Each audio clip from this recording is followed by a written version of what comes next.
Welcome back to Rita Replays, Mustang fans. Tonight's installment against Mount Carmel is the year 2014 here at Doyle Stadium, Pat Cronin Field, for another great football game against one of our oldest rivals. Tonight's game features the first time that we have worn blue against our rival in the modern era. Without further ado, here's the kickoff. We already have a rare occurrence for Illinois high school football on a Friday night this season. For the first time in 4 Fridays, it is not raining. It's a perfect night here on the South Side for one of high school football's biggest rivalries. It's Mount Carmel against St. Rita. Hello everybody, I'm Jim Blaney. Thank you so much for joining us tonight. It is the 4th week of the high school football season, but yet it is a must-win game for Mount Carmel tonight. They come into this contest 1-2 on the season. If they have any thoughts of even winning a share of the Catholic League Blue title, they must beat their biggest rival tonight. Meanwhile, for St. Rita, they are the only Catholic League Blue team that has not played a league game so far this season. They come in undefeated, they are rolling, and they are very confident at a chance of what they might see as a wounded Mount Carmel football team. And joining me for tonight's game are my partners, Kenny McReynolds and Jack McInerney. Jack, we saw Mount Carmel play last week against Providence. They were dominated by the Celtics. So what has Frank Lente been doing and talking to his guys about in the intervening 7 days? Well, first of all, they didn't play that badly. They had a lot of turnovers, which is very uncommon for Mount Carmel. But the other thing I think he's really telling them is this. Look, at 23 years ago, in 1991, was the last time we were 1-2. After that, we won 12 straight and the state championship. I think he's telling his kids we can still do it, and tonight's the way we're going to start. Mount Carmel's 2 losses to the #1 ranked team in the state of Pennsylvania and to Providence, which just might be the best team in the state of Illinois. Kenny, St. Rita, 3-0. We mentioned they haven't played a league game yet. So until you start winning in the Catholic Blue, the question always has to be, just how good are you? Well, Jim, I think this is a very good football team. They're 3-0 for a reason. The reason, that offensive line, absolutely superb. They're big, they're strong, they're good. Tyree Lee, he's coming off consecutive 200-yard games rushing. He's a wrestler, but that offensive line has opened a lot of holes for Mr. Lee. He could be an all-stater. And, Jim, I know earlier tonight you had a chance to talk to a student-athlete from each team. It's time for Catch This. Ladies and gentlemen, meet Marty Bikina of St. Rita High School. Marty, what's your first memory of playing organized football? Football in the front yard with my brother. What did you have for dinner last night? Pasta. Did you give up on the Bears last Sunday night at halftime? Yes, I did. Who is the most famous person you've ever met? Tony Dungy. And what is your dream college? Michigan State. Good luck in tonight's game. Thank you. Ladies and gentlemen, when we come back, we'll get it going. It's St. Rita and Mount Carmel coming up next here on the U2.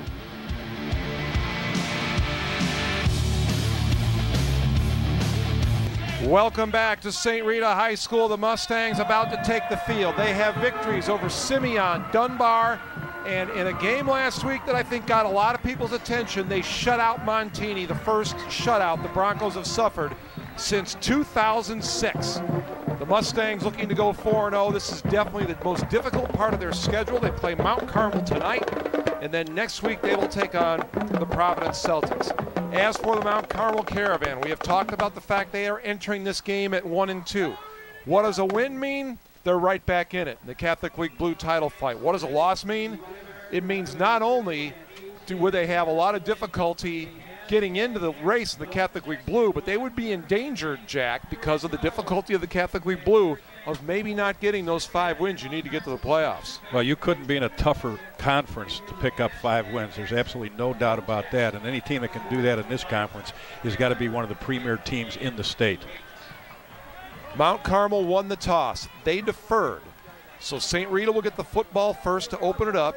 This is the 3rd meeting between these 2 teams in the last 12 months. They met last year in the 2nd round of the 7A playoffs, a game won by Mount Carmel as the Caravan made their way through the field and won a back-to-back state championship. They won the 8A title 2 years ago. They won the 7A title last year. Brandon Gaston and Tyree Lee will drop back to receive.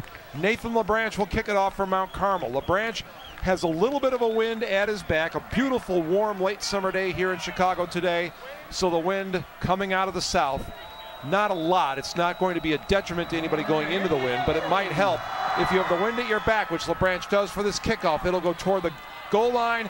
Tyree Lee is back foot just in front of the goal line. He'll return at the far hash mark. got tripped up at the 20-yard line. He'll bring it out to the 25, and that is where the St. Rita Mustangs will start it off on offense. C.J. Weideman is their quarterback, a 6'1", 190-pound senior. 3 touchdown passes, 3 touchdowns rushing so far this year. St. Rita still their trademark, a grinding ground game. They will put it up every once in a while just to keep the defense honest. The key to St. Rita over the years has been, can they complete enough passes to make that defense stay honest and not just tee off on the run? Weideman will start out in the pistol. And he has Lee in the backfield with him. He'll throw. Weideman, quick throw, out of bounds, right on the money, and it's a quick completion. And the reception was made by Dion Bobo. Well, a pass like that, it just gives the quarterback a little confidence right off the back. You know that initially Lee's going to carry the football at least 25 times tonight, but for a running back, they're not as rusty as a quarterback. A quarterback needs to build up his confidence early, and certainly on the first play of completion builds that up. Gain of 4 on the play. Will be 2nd down and 6. Gaston goes out to the left, and it is Bobo out to the right. Couple of backs in this time to help Weideman. Mount Carmel defense a little bit of a shift, and they'll give it. This is Xavier Allen trying to go wide, in trouble and taken down behind the line of scrimmage. The Mount Carmel defense rising up. Kevin Thurman came through and made the tackle. It's going to be a loss of a couple on the play. St. Rita finds themselves in 3rd down and 8. Big penetration on the backside. You can see the quickness right here. Watch Thurman coming into your screen right there. He is a big football player. He's 5'9", 255 pounds, but he moves extremely well. And this is one of the problems that St. Rita's going to have all night long. That front of Mount Carmel is very active. They're big and they're very quick. 3 receivers out to the left. Gaston, Allen, Bobo. They need to get to the 35-yard line for a first. Weideman up in the pocket, has a little bit of room to run. He will have the first down and more. He makes a move, gets out toward midfield before he's finally dragged down after a long gain. Matthew Robinson made the tackle, but St. Rita 1st down and 10 in Mount Carmel territory at the 48. Well, this is something he hasn't shown in the first 3 ball games. He only carried the ball 22 times. But right here, the pressure, they open up the pocket. He shows very good speed right here, picks up a nice first down, gives them very good field position in their very first drive. Now, this is something that Mount Carmel's going to have to worry about. He just showed him he can run if given the opportunity. 3 plays for St. Rita, and we have yet to see Tyree Lee carry the football. Weideman. He'll run the option. He'll give it to Lee. Tries the left side. He slid through a small opening to pick up 3 yards out to the 45-yard line. 2nd down and 7. It's interesting to watch the St. Rita offensive line. Kenny alluded to that in the open. They're an excellent offensive line. I mean, they're big. They average 282 pounds. They're excellent run offensive line. But against Simeon, they gave up 5 sacks. So there's a lot of teams that are good on the offensive line, but not necessarily as pass blockers. They're more run blockers, and so we'll see tonight if that's going to be the fact. Double wides, double slots. Kurt Zeiger into the game for the first time tonight. This is Allen. He tried to spin away and actually did get a couple of yards, but the Caravan, being pretty aggressive on defense, were able to force that play back up inside. Shooting through the gap was Mark Mudd. Gain of 4. It's 3rd down and about 5.5. Just a little jet sweep right off the bat. And interesting, Mark Mudd comes up and turns it and forces it inside, and that's his responsibility. And of course, whenever you see these 2 football teams, they're extremely well coached in the very basic fundamentals, and that's one of them right there. Turn the play inside to your help. St. Rita has already converted 1 3rd down on this drive. They face another one right now. Says 3rd and 5 on the board. It's more like 3rd down and 6. A lot of movement by the defensive front by Mount Carmel. Weideman back to throw, floats one over the middle, and that's a good way to get your receiver nailed. Lee caught it, broke 2 tackles. He's into the corner of the end zone. Touchdown, St. Rita. That play covers 43 yards. The Mustangs strike first. Dangerous throw because he led Lee right into the safety, but Lee made a great grab, then made 2 moves to get it to the end zone. Outstanding touch pass, but a better catch with pressure coming, and he showed you right there that he wasn't going to have alligator arms to pull him in. He knew that safety was coming over, and he still made that catch. Excellent play call, better execution, and an early score in that first drive is very, very big for St. Rita.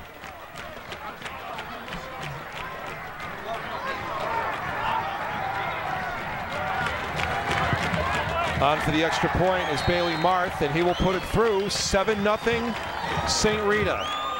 It took them a total of 2 minutes, 56 seconds to move it down and get the first touchdown of the game. Well, you can see the back coming out of the back. He slides right over where they vacated the linebackers. The safety comes over, doesn't make the tackle in the open field, and there's 6 points right there. And this is an outstanding catch by a very versatile running back, Tyree Lee, 5'11", 195-pound senior. He can run hard inside, and he's got the moves on the outside, and as you can well see, he can catch the football coming out of the backfield. So after last week's game against Providence, in which they trailed the whole way, Mount Carmel finds themselves behind early once again. And some of the comments early by both the coaches were, Todd Kuska mentioned that last week against Montini, it's a short season thus far, but it was the best game that they've played so far in all aspects. And on the other side of that coin, Mount Carmel Franklin, it was the worst game they've played the entire year. It's a short year. It was only 3 games, but they did not play well. They had the very unusual turnovers and penalties, which is not like Mount Carmel. A.J. Lewis and Avery Saffold are deep to receive. It will be taken by one of the up men at the 20-yard line. And look out, this could be a big gainer for Mount Carmel. And it was the kicker, Marth, that came over and made the tackle. Nice return on a short kick. And the Caravan, after giving up a touchdown on a nice return by Zuback, will have outstanding field position for their first drive of the game. What I like is how he's changed the ball to the outside right there, but he's going right up the field to get excellent field position. He's not a dancer. He's going right up the field. And on a kickoff return, you can't get any better than the 47-yard line to start your first series. Caravan last week were victimized by turnovers, and they also had a pass into the end zone that would have gotten them back in it before halftime that was just flat dropped. Of course, the weather was raining all night long and very windy. Tonight is ideal. Anthony Thompson at the controls for Mount Carmel. Succeeds Niko Borisic as the Caravan quarterback. Thompson wants to throw on first down. Has nobody downfield to be taken down behind the line of scrimmage. And he was absolutely smacked as he tried to find some room. He was taken down by Christian Campbell. Well, again, left-handed quarterback in Thompson, and he's looking away for the backside, comes and gets him. And he was looking to dump the ball to the back coming out of the backfield. You can see he's looking away, but he's going to go to the back. And there comes the outside linebacker, comes down, does a nice job. Thompson last week was somewhat impressive throwing the football. They don't throw it often, as did Borich last year, but he was very effective. Thompson showed that to us last year in very poor weather conditions. 2nd down and 12 for Mount Carmel from their own 45-yard line. Thompson back to throw again. Has a little bit of time. Fires. Has a man open right on the money. Got it to Walsh, and he's close to a first down, short by a couple of yards. So Mount Carmel has at least a manageable down and distance, but it's going to be a holding call against the Caravan. And that's another thing that really got them last week. They had a lot of penalties, especially personal fouls. They had a lot of that, and the factor is here on that first drive. It's exactly what happened to Mount Carmel last week against Providence. They moved the football, they had turnovers, and it all happened really in the first quarter and part of the second quarter. Holding, offense, number 23, 10-yard penalty. Allowed, 2nd down. Providence developed that confidence that they could play with Mount Carmel. And a lot of teams early on, Mount Carmel comes after you and puts you in a hole early. Now here's a good throw, good mechanics, puts the ball right on the money. You can see the hold right behind him. And good delivery of the football. And we mentioned last week, we thought Thompson had very good mechanics, and we thought he was a pretty good passer. And right there, he showed us that he is. Ball is all the way back at the 30-yard line. 2nd down and 27. Lewis is the running back left. Bunton is the running back right. And Thompson moves in the option. That may have been delay a game, and it is. 5 more against Mount Carmel. It will be 2nd down and 32. Mount Carmel usually averages Still 2nd down. Anywhere from 4 to 6 passes in a normal game. And what their forte is controlling the football and controlling the clock. They are not in a situation where they can have big, long down, 3rd down comebacks. Now here it'll probably be a draw or a screen because they don't want to put themselves in poor field position and give St. Rita the ball back with excellent field position. And the Caravan had some turnovers in the mix as well, and they need to be careful here. They've got it going backwards right now. They're going to try and get some positive yardage out of this. Thompson knows he has to hurry up. Gets the snap off. And squirting through the hole is Lewis. He'll take it out to about the 35-yard line before he's brought down. It's going to be 3rd down and a mile. It's one of the reasons why Frank Lenti in his 31 years has 340 wins. He does not panic in situations like this. He knows that they probably are not going to have a chance of picking up the 1st down right now. But what he's doing is he's going to run another play, either another option or screen or draw. And what he's going to do is get the ball out to about the 40-yard line and then punt St. Rita down in the field position. And this is just, you know, a chess match back and forth. Thompson better know where Marty Bikina is, number 8 for St. Rita. He already has 5 interceptions so far this year. Thompson back to throw. He'll get crushed. He gets dropped. The ball came out, but Thompson got it back. Jordan Brand looked like he came virtually unblocked. A sack, and Mount Carmel ends up all the way back at their own 25-yard line on a drive that began at their own 47 after a nice kickoff return by Zubak. Well, you can see good penetration right here. And what happens is this. Mount Carmel is a running team. Those linemen are used to run blocking. They are not used to pass blocking when it only happens 6 times a game. So, consequently, they're a little rusty when it comes to pass blocking. Patrick McDonough is in to kip. Marty Bikina is back to receive this punt. He's been returning punts on the varsity since he was a sophomore. He's got good hands. He's the shortstop on the Rita baseball team. And a big factor is catch the football on turf. Good punt. Bikina calls for the fair catch. He'll take it at the 35-yard line. St. Rita already leading 7-0. We're just shy of the midway point of the 1st quarter. And the Mustang offense coming back out onto the field. You come and watch a football game in the Catholic League Blue, and you're just looking at tradition after tradition. It's amazing that this is the 93rd meeting between these two teams. And the Catholic League itself, you know, it's 102 years old this year. They've been in existence. So it's amazing to see high school teams having these kind of rivalries of 93 years of playing each other. Do you still have your notes from the original organizational meeting? I think I do. I think I had them in shorthand, though. I was ahead of the times. Used your quill in the inkwell. 1st down and 10. Weideman, and the ball is down the turf. Weideman got it back. It came out on the option, and it'll be a loss of 1 for St. Rita. 2nd down and 11. These are situations in big games like this you cannot have happen. He's trying to have the option right there. He wanted to pull it out, which he did, and the penetration by the defensive front of Mount Carmel knocked it down. Now puts them in 2nd and about 11. St. Rita comes in ranked number 9 by the Chicago Sun-Times.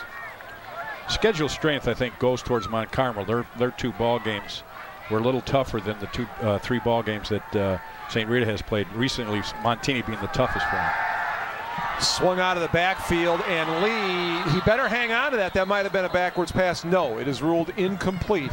So it will be 3rd down and 11. St. Rita won against Simeon by 2 the opening week of the season, then beat Dunbar 56-8 before shutting out Montini last week. You can see a little flare out there, and from here, our angle up here certainly looked like it was a behind the line pass, which would have been a fumble, but he recovered it anyway.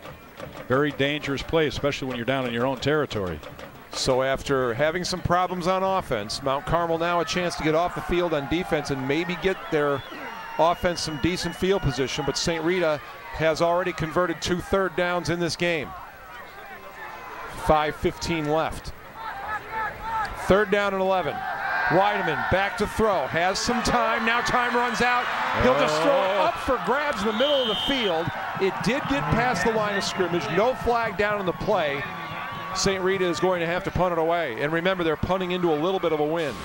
Excellent penetration right here. You can see St. Rita is not used to pass blocking, and that's just great penetration. The outside linebacker is also on a stunt, so he was coming hard too. They're putting the pressure on him because they knew that earlier when they scouted him that he had 5 sacks. So they know there's a breakdown somewhere in that offensive line, and that front 3 of Greer, Thurman, the 2 Greer brothers and Thurman is a tough 3 to handle. Tim Zaleski will punt it away to Avery Saffold. Avery was having a little bit of a problem handling the punts and warm-ups, so let's see how he does here. Zaleski gets it away. Wow. Nice long spiral kick. Saffold backs up. Nice catch at his own 20. If he gets a block, he may have some room. He ran into his own guy. Flag goes down. Nice return by Saffold, and you saw the rubber pellets flying up as he cut and made a move. Brand new turf here at St. Rita.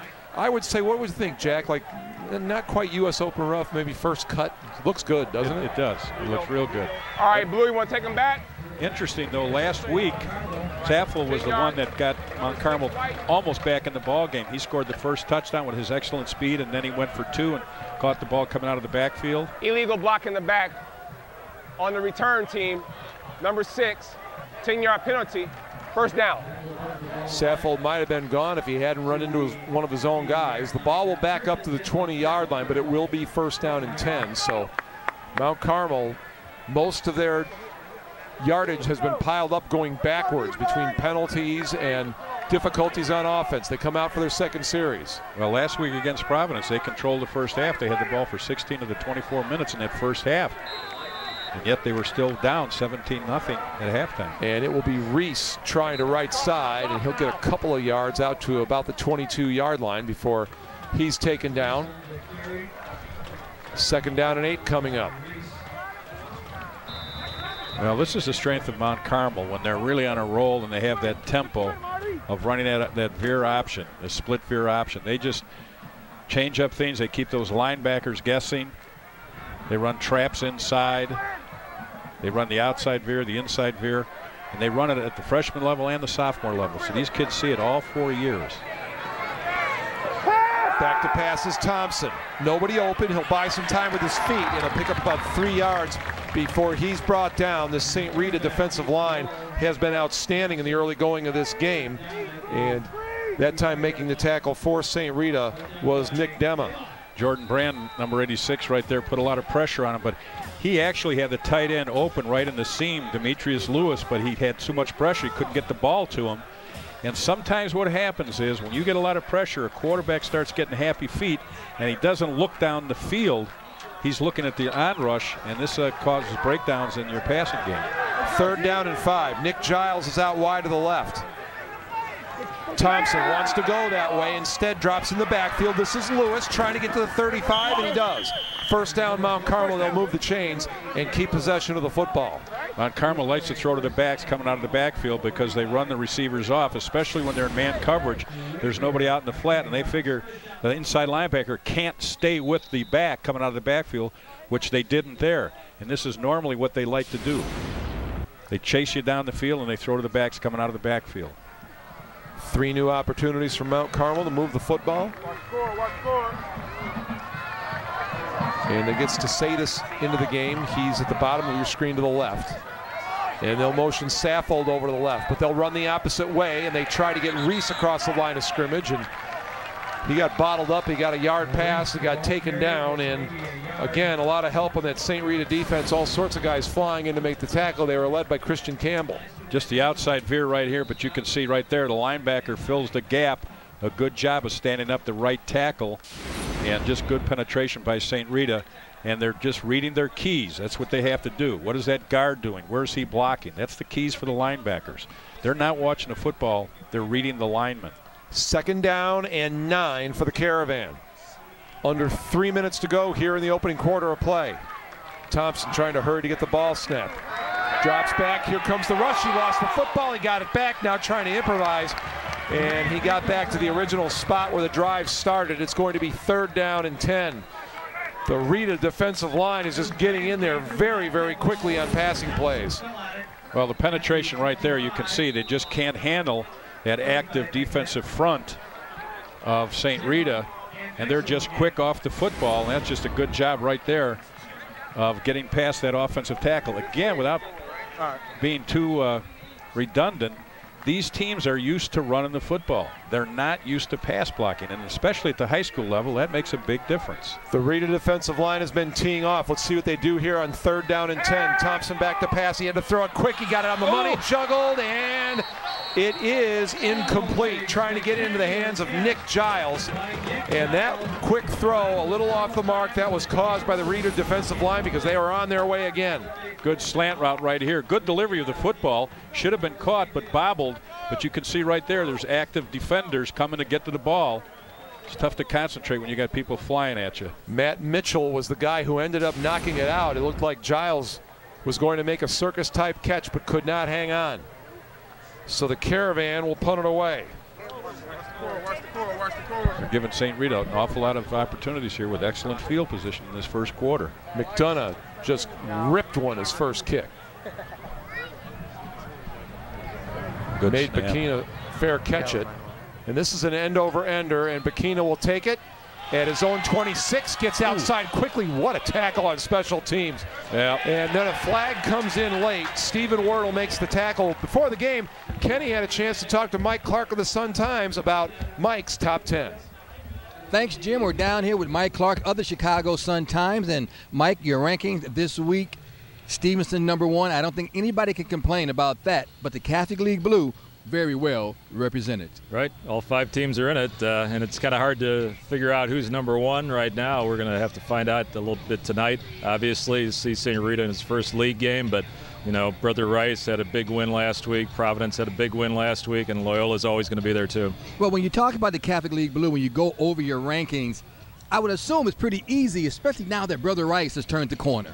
Right. I mean, the other 4 were in at the beginning of the season, and Rice was on the radar too, certainly. They've got a great running back in Marcus Jones, who's a D1 kid. Alex Alarcon, their quarterback, is back from last year, so it's not a surprise that Rice is in the mix too. All right, Mike, thanks so much for joining us. We'll see you throughout the season. Sounds good. All right, Jim, back up to you. Kenny, thank you very much. We'll have a timeout called by St. Rita, and incidentally, #1 Stevenson taking on Lake Forest tonight. Both of those teams come into the game undefeated, so that's one of the top matchups in the Chicagoland area tonight. After this one, the traditional battle between St. Rita and Mount Carmel. Mustangs leading at 7-0, Jack, and I think really the thing that's really made an impression on me in this game so far is the outstanding play of the Rita defensive line. Well, they've always been known for tough defense. There's no doubt about it. And certainly over the last several years, their defense has kept them in a lot of ball games. And they've always come up with a good running back who can help sustain drives with good field position. But what's interesting also, I think, is the fact that this year Mount Carmel's down a little bit in their average scoring. In their first 3 ball games, they've been averaging only 28 points total, and they've been giving up 22. So that's very unusual for Mount Carmel. On the other hand, St. Rita is averaging in their 3 ball games 35 points a game, giving up only 11. They've only given up 34 points in their first 3 ball games. Gaston all by himself, way out wide left. 2 receivers to the short side of the field on the right. Weideman fakes, drops, fires, it's tipped and falls harmlessly to the turf, but a marvelously athletic play by Anthony Reese, who's starting at running back tonight, to jump up and tip that one, but had nobody behind him that could come up and get it. A 2nd down and 10. I think St. Rita is very fortunate that ball was tipped, because they're trying to run a wheel route up the sideline with the back, and that corner was draped all over him, and it would have been a pick had it not been picked, or knocked off rather. So I think St. Rita was very fortunate that ball was tipped there. Tyree Lee with 1 carry so far in the game. Rita has really mixed it up, and they've had a predominance of passing in the game.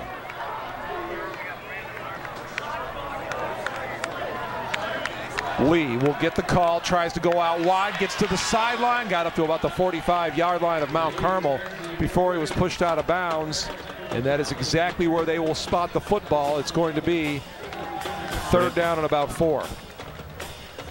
You got a pretty good mark there. No. Wait, the far official had him almost up by the 1st down. The near official was right on the 45, and that's where they'll spot it. So again, Mount Carmel a chance to get a stop here. And St. Rita is on the edge of that territory where if they get positive yardage here, where you might think about going for it. Minute 39 remaining in the first quarter. And as dominant as that offensive line is, I would certainly not think about it.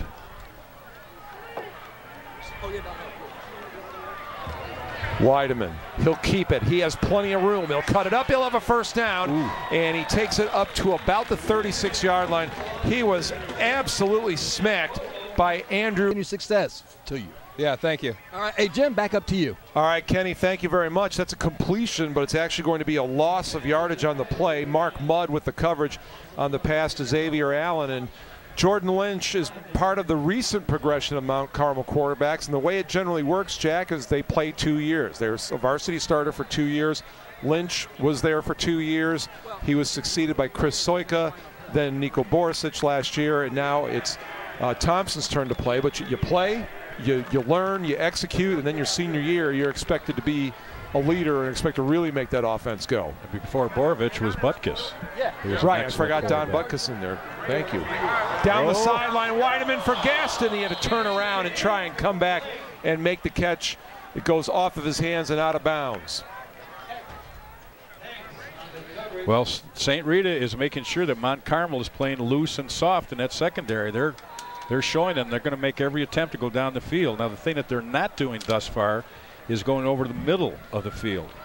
And that could be something they're setting up as a route, a post route after that, because those linebackers are dropping out to help on the backs out in the flat, and that opens up the middle of the field.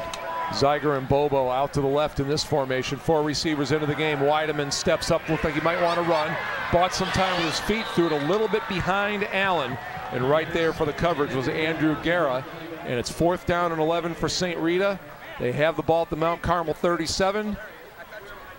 Well, if you take it and you punt it into the end zone, you only pick up about 16 yards, but St. Rita with a 7-0 lead, their defense playing well, they'll punt it away. Well, and they're gonna end for a corner also. They're going to try and put it anywhere from the 10 into the 5. That's going to be the aiming area for him. 17 seconds remaining in the quarter.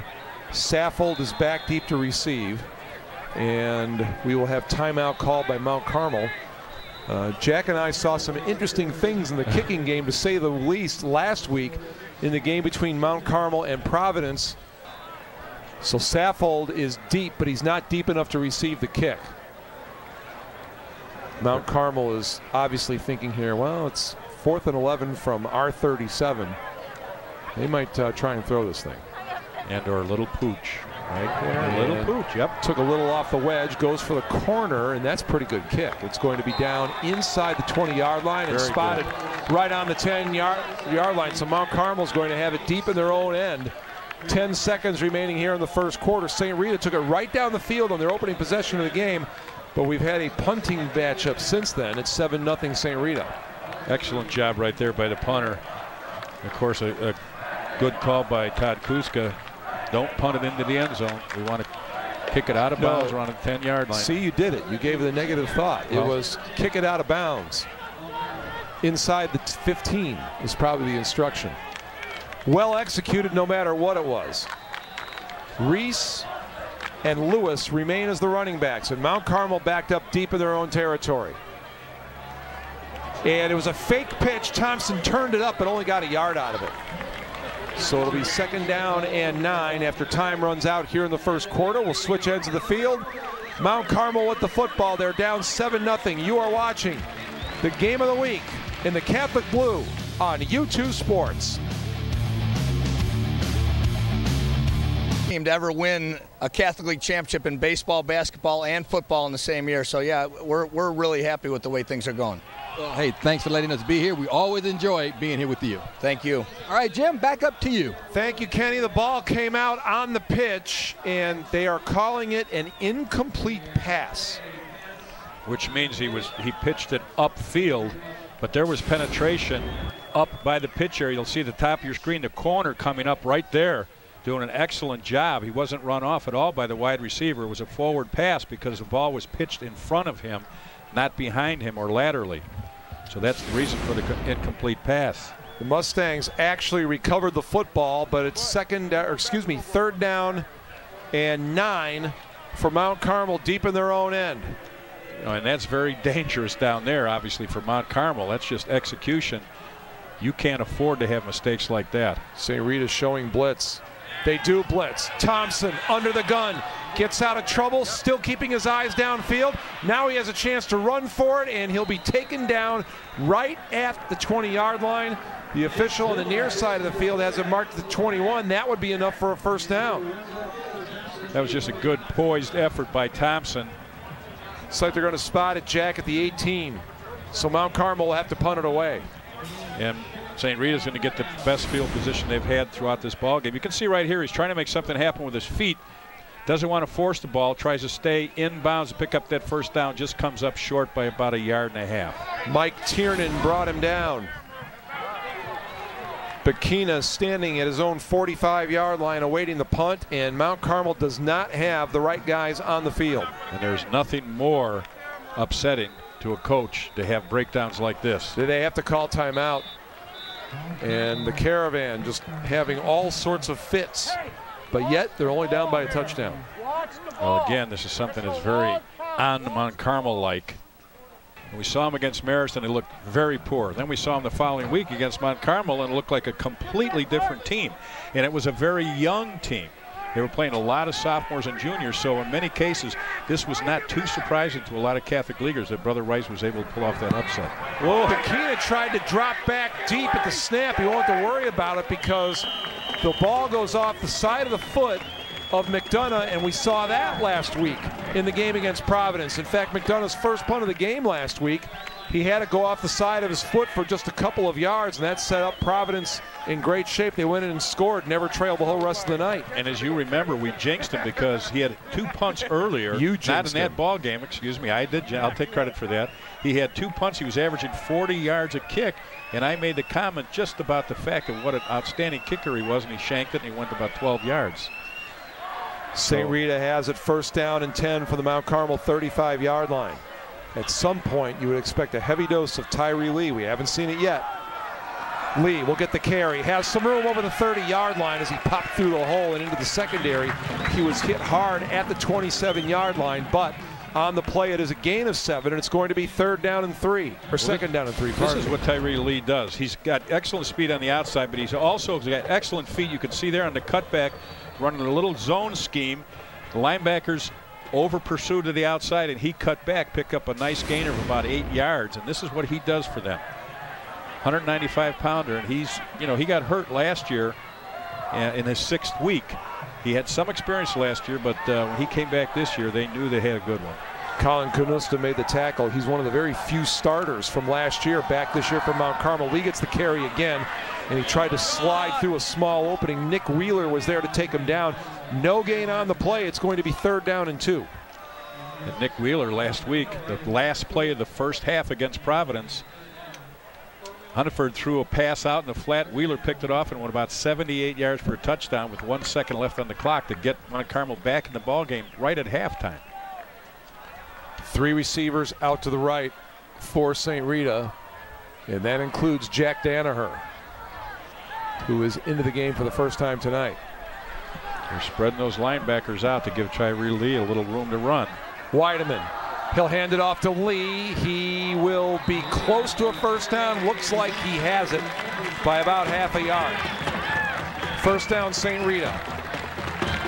Well, he's been averaging 8 yards a carry, and that's not too shabby. He in the first 3 ball games, he's been averaging 154 yards a game for St. Rita, and that's a great offensive threat they have in the backfield. And passing-wise, just enough. They were averaging about 84 yards a game, and that's enough to keep you balanced. They'd like to go a little higher, like in 125 range, but there's a lot of games left. 9:45 to go here in the 2nd quarter. St. Rita looking for their 2nd score of the game. They want Gaston. He sits down and he makes the catch, but we had a whistle.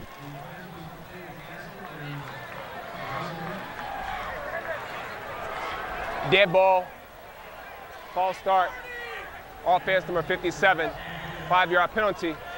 First down. Now that's an unusual call because number 57 is Simon Flores, and he's the center. Yes. So that kind of call means that what he did is he must have twitched. And you ask what that is. Well, sometimes he's not exactly sure because he usually has somebody over him. He looks between his legs to see the movement of the quarterback with his foot to let him know that he's ready to take the snap. And at the last second, he twitched the ball but didn't snap it, and that's why the defensive line jumped offside, but it was offensive. And Mount Carmel has been shifting their defensive linemen. There they go right now, and that's one of the other problems that causes for a center. They'll take it up the middle. Lee battles his way up to about the 25-yard line, picks up about 4, and 11 yards now to go for a first down. What'll happen is if you see St. Rita come up under the football, there won't be anybody on the center. They'll be in the gaps, but when he's in the shotgun, they slide down and put a guy over the center, because that's the toughest thing for a center to do, is to get the ball back on that shotgun snap and still be able to block somebody. And in many cases, when you put somebody on the center in the shotgun, the ball is usually snapped low. Gaston goes in motion this time, and he'll be looking to throw. Wide he puts open. It up in the air as a man open, and is. Touchdown, St. Rita. Makes the catch. Gaston throws a touchdown pass. The Mustangs lead 13-0. 25 yards on the scoring play. Well, those coaches up in the press box saw that the corner was coming up. As soon as the ball looked like a sweep, he started coming up. He was hesitating. The wide receiver just took a little short little steps and ran right past him. Easy pickings from St. Rita. Second catch of the game for Bobo.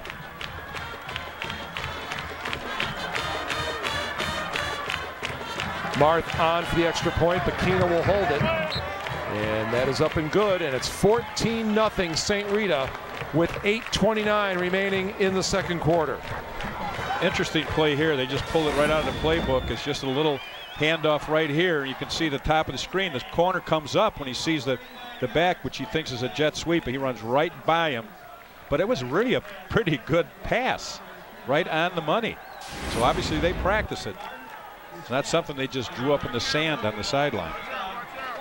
It worked very well. It was well executed and ends up in the end zone. And this is what you have to do in big games like this, is to keep the other team off balance. It's not that you throw all trick plays at them, you throw sound football plays at them. In other words, play action passes like that where the defensive backs, the coaches in the stands were saying, well, okay, their defensive backs are making a lot of tackles. So anything we do any play action, they're going to come up. So let's just dump it over the top. And that's exactly what they did. In 3 games, Weideman had thrown the ball 41 times. It's not a lot, but they have really mixed it up tonight. And while Weideman didn't get that touchdown pass, he does have one earlier in the game. And that will go past Saffold and into the end zone. That will be a touchback. 1st and 10 for Mount Carmel from their own 20, and they trail by 14. Well, this happened last week. Mount Carmel has to get a sustained drive psychologically, go in to the locker room at halftime knowing that they can make adjustments and get into this ball game. If they go 4 and out again, it's going to be tough to stop St. Rita tonight. And what's been hurting Mount Carmel is they have not been getting very many yards with the running plays. They get thrown into passing downs, and then that brings on that St. Rita rush. Reese and Lewis again in at running back.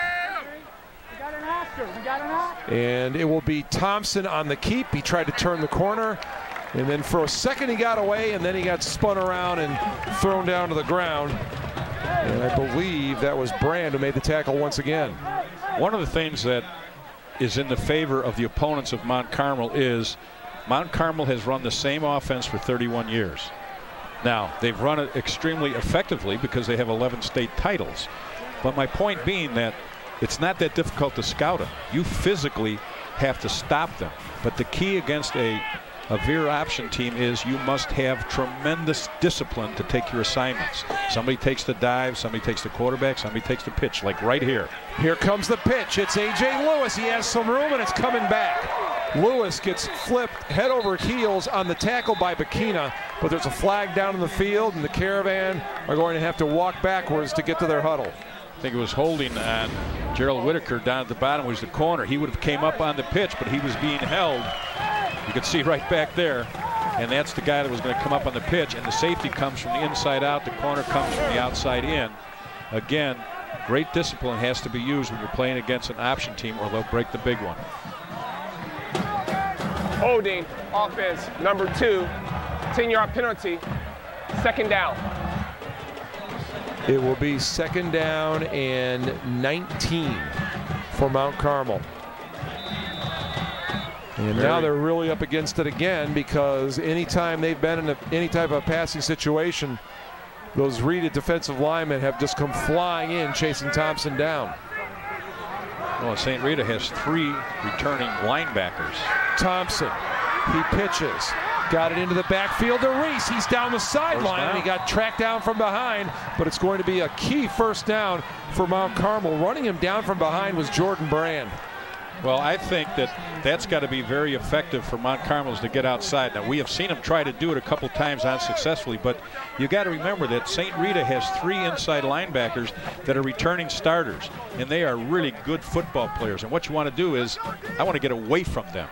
So I want to get outside and hope that there's a miscue in their assignments. And that's exactly what happened there, along with the fact that he just made a nice run. First down for Mount Carmel from their own 33-yard line. A little bit of breathing room here. Fake to Reese, keep by Thompson, made a nice job of stepping inside a defender. Bakina came up and hit him at the 42-yard line, and Thompson just keeps churning his legs, and he'll have another Mount Carmel first down all the way out to their own 47-yard line. Well, this might be just a little surge here that Mount Carmel needs to get their confidence up. Anthony Thompson, a 5'11", 180-pound junior. Well, Mount Carmel will get a 2-for-1 if they can take it into the end zone and burn up some time. They won the toss at the start of the game. They deferred, so they will get the ball to start the second half. They just have to keep a sustained drive alive, and that's obviously been their strength over the years, is the running game and running the clock, and they just nickel-dime you with a 4- and 5-yard play, and then all of a sudden they'll bust one for about 40 yards. And Mount Carmel will burn another timeout, and that is the final timeout they have here in the opening half, and 6:13 to go. You mentioned that Frank's been averaging almost 11 wins a year. Here's the thing, a high school football season is only 9 games long. I mean, think about that. Most coaches don't even get to coach 11 a year, and that will be Mitchell that is going to hit Thompson. Thompson may have squirmed forward for about a yard. It's going to be 2nd down and 9. You know, we talked about this before, staying on that topic.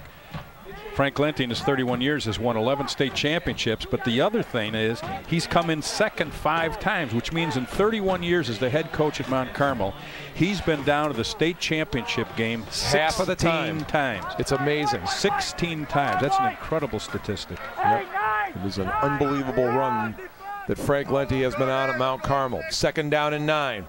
Thompson, and he'll hand it this time to Reese, and he'll take it out to about the Rita 47-yard line, so it's going to be 3rd down and 4 for Mount Carmel. And this will be a 2-down territory. On the other side of the coin, Todd Kuska here at St. Rita, in his 17 years, he's averaged just over 8 wins a year, 8.7, and about 3 losses. Now, last year they lost in the 2nd round to Mount Carmel 20-15, but then they won the Prep Bowl, beating Simeon 35-20. So it was a successful year. They finished 12-2 last year.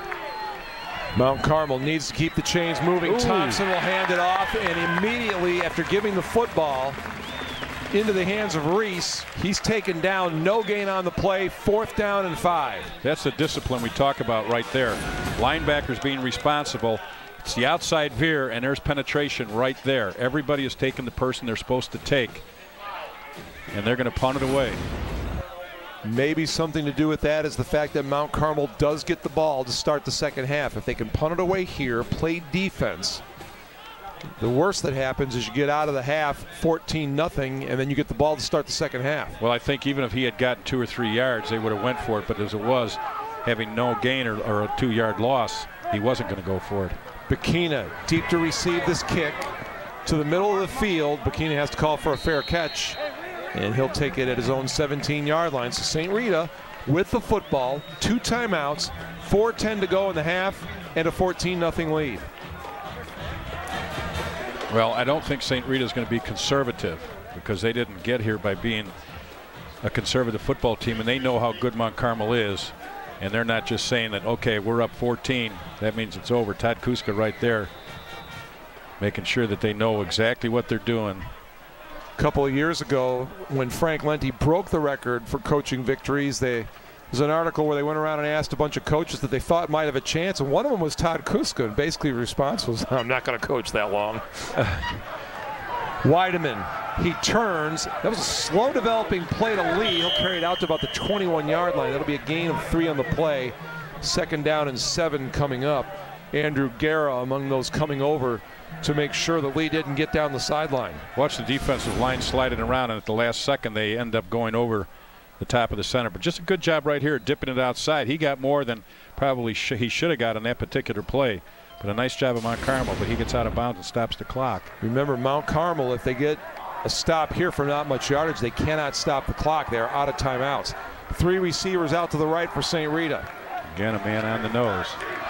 Mustangs keep it on the ground. This is Lee again, and he maybe got a yard out of that. So it's going to be 3rd down and 5. Clock moving. 3:22 remaining in the second quarter.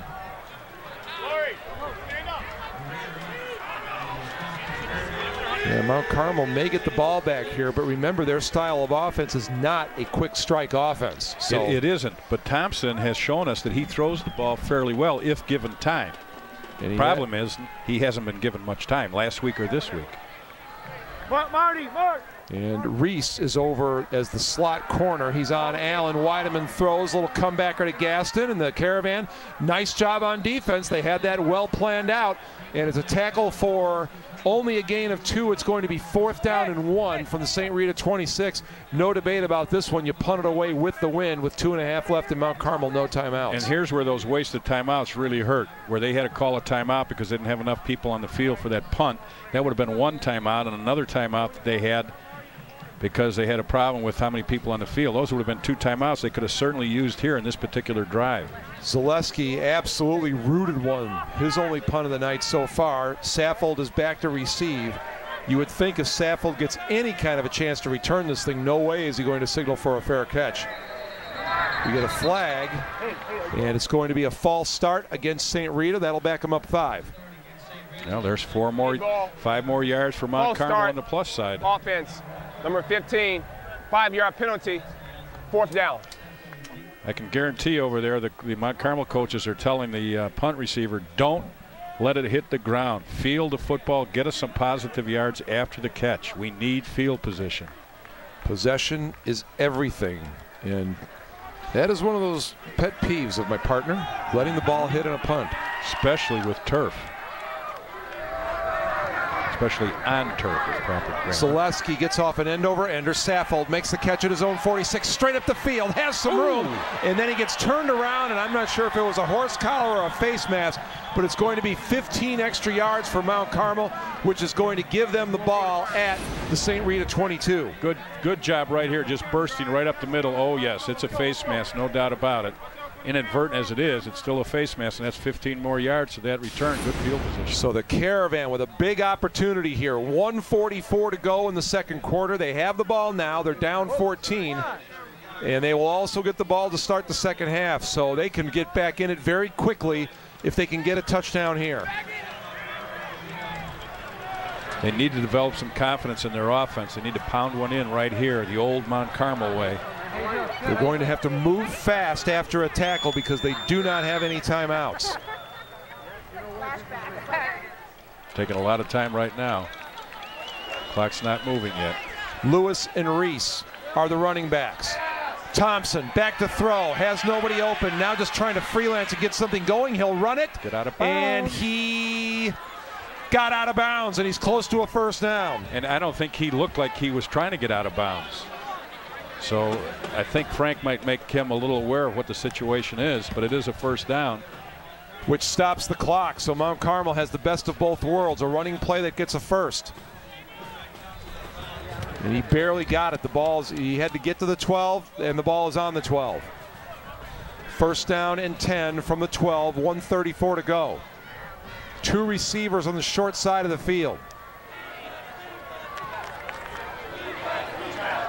Reese bounces nice off. Tackle. Couldn't get very far upfield. He got 2 yards on the play. Marvelous defensive play by Mike Tiernan. Clock is running. 1:24 to go.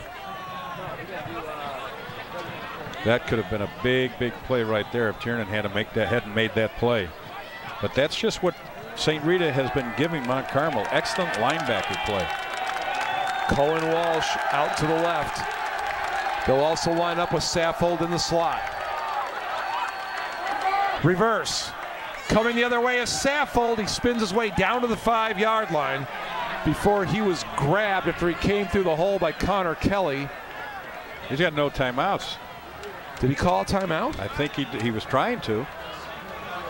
Well, they're going to have to. You can call it, they just don't give it to you. Exactly. 40 seconds left and the clock running. It's 3rd down, so you can't spike it. You got to get up and you got to go. 30 seconds left. Thompson trying to get something going. And it may be all or nothing. They hand it off, and they can't stop it. Oh, wait a second. It's a first down. They did get it to the 1. It's a first down with 20 seconds to go. Now he's telling them to. Frank's telling them to. Now you could clock it here and stop it. It'll start on the snap of the football. And he dropped back a step and then put it into the turf. 18 seconds left. It's going to be second down and goal. Now this is going to be a situation where there's 2 plays called. So the ball will be spotted back at the 1-yard line. Second down and goal, 18 seconds left. Again, this will show the discipline of Mount Carmel, how fast they get back on the football. But 2 plays will be called right now on the sideline, so they'll know as soon as they run this play, if they don't score, to line up immediately, and the other play is ready to go. Now remember, it is second down, so if they can do it quickly, they can get up and clock it. But I'll tell you what, it's going to be really, really tough to run 2 plays. Let's see what they do.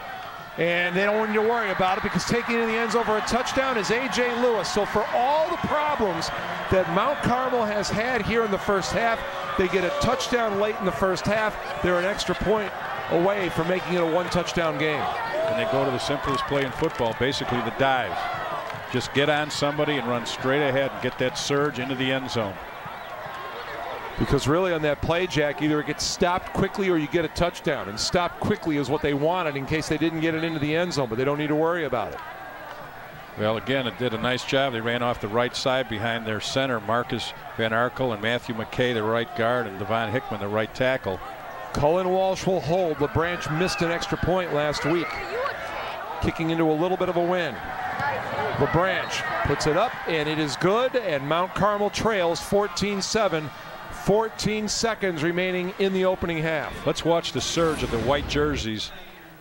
Right there, you can see the surge getting in there in just a simple dive play. They block down, a guard and tackle block down. He just goes off the hip of that guard that's blocking down, which is in the nice seam there between the tackle. And that's just a good goal line play. It's nothing fancy.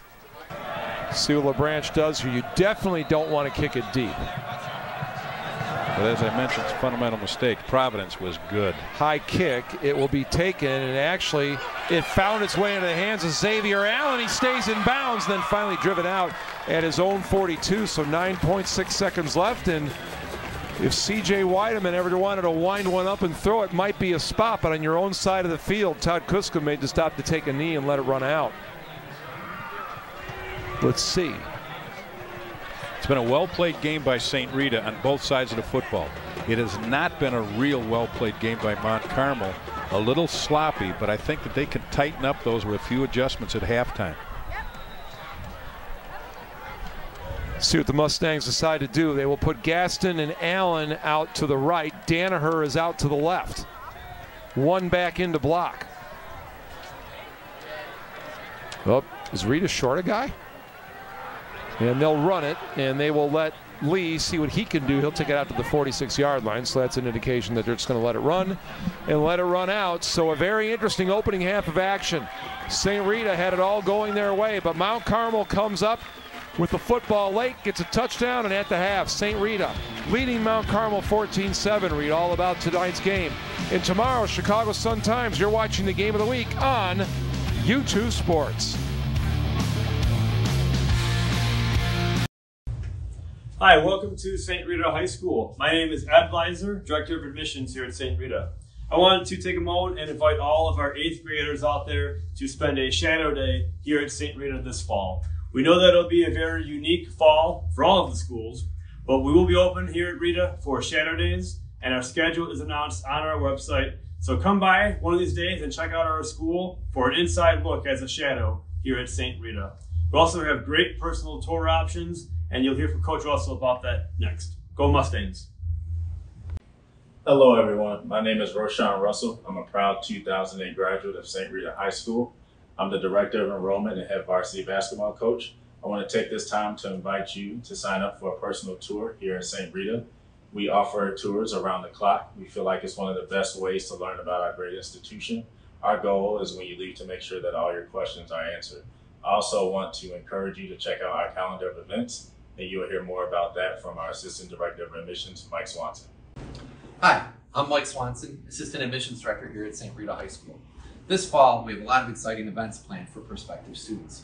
So check us out at stritahs.com for our full calendar of events. And you can see the mini open houses we have planned and the specialty nights that are new this year, highlighting things like academics, athletics, fine arts, and student life.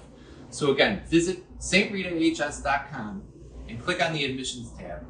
Come and check us out on campus. We'd love to see you here soon.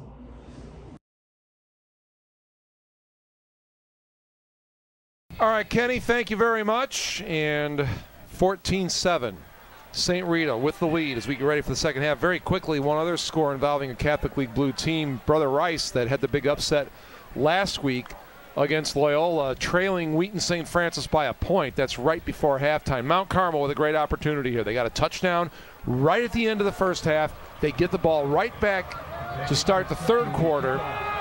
So a chance to tie it up. They'll need a long sustained drive. They had the advantage of a penalty on the return right before they got the football at the end of the second quarter.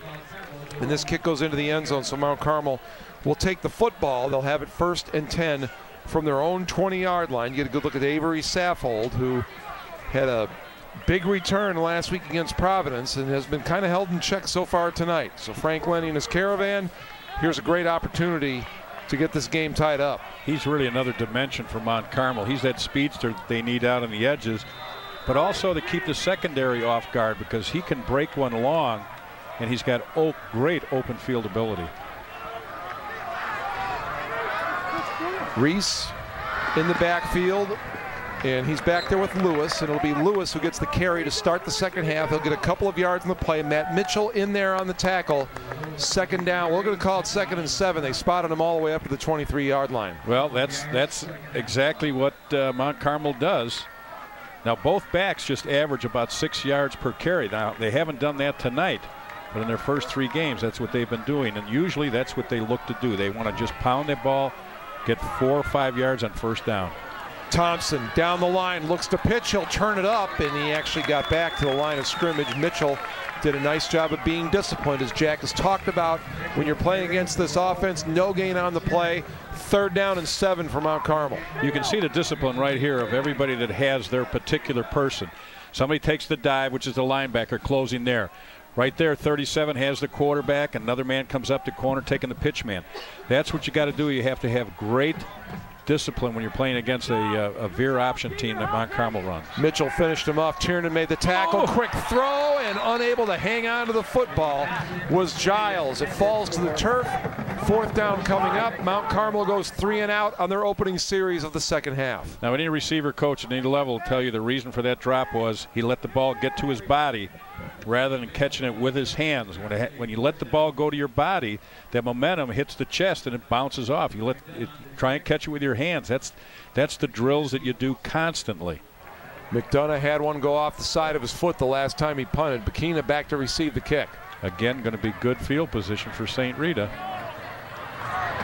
McDonough got it away and got away a good kick. Bakina has to call for a fair catch. He takes it at his own 46-yard line. So the St. Rita offense, they scored in their first series of the half, and they looked impressive on that first series. But after that, the Mount Carmel defense got the down and distance in their favor a couple of times and was able to kind of hold the Rita offense down, even though after that first series they might go up and down the field all night. Well, St. Rita had over 140 yards in that first half, and Mount Carmel only had 70 yards rushing, and that's very, very uncharacteristic of a Mount Carmel football team.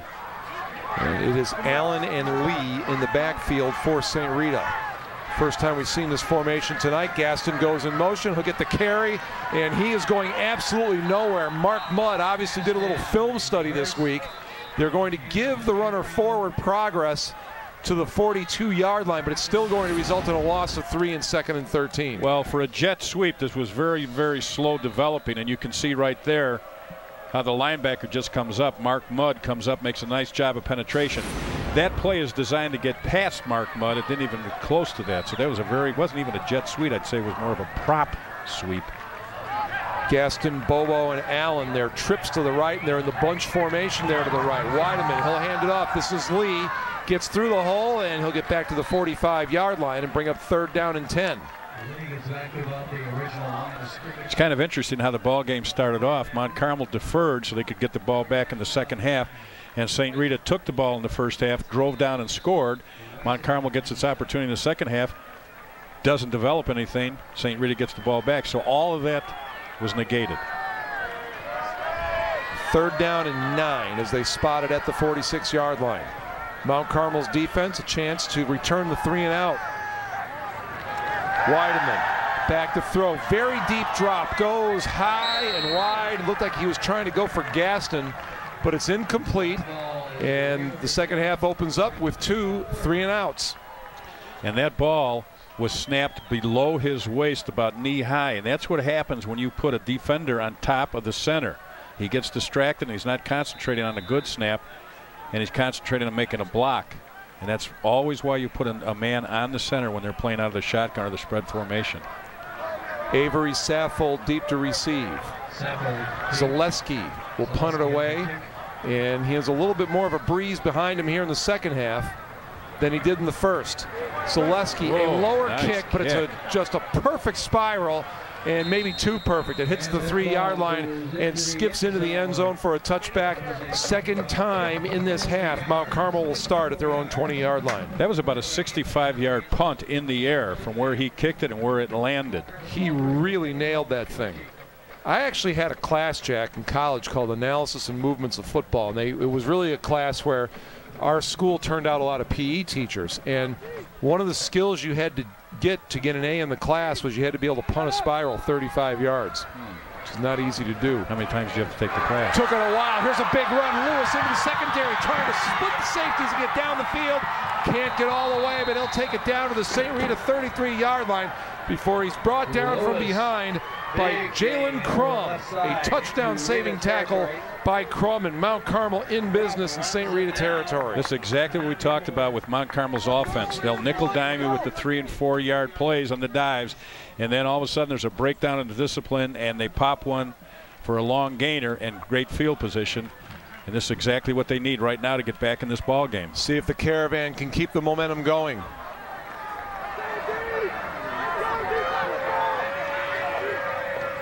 Thompson turns, he'll pitch in the backfield, it's on the turf, and it's scooped up by Mitchell.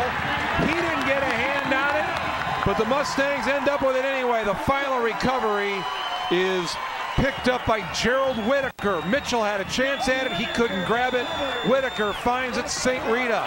They return the favor to Mount Carmel, and now it's the Mustangs in business at midfield.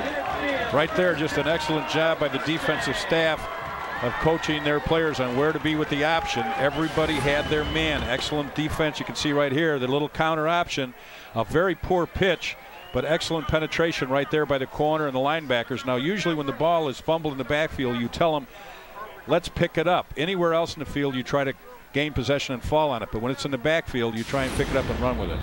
And we'll have a flag, and while we get the call, I want to make one more point. It was Whitaker who made the initial hit, and because Whitaker paid... Dead ball, false start, offense, number 57, 5-yard penalty, first down. Because Whitaker paid no attention to the ball. All he did was look at his assignment and go after the man. He created the fumble. This is just a good job right here of sound defense against the option.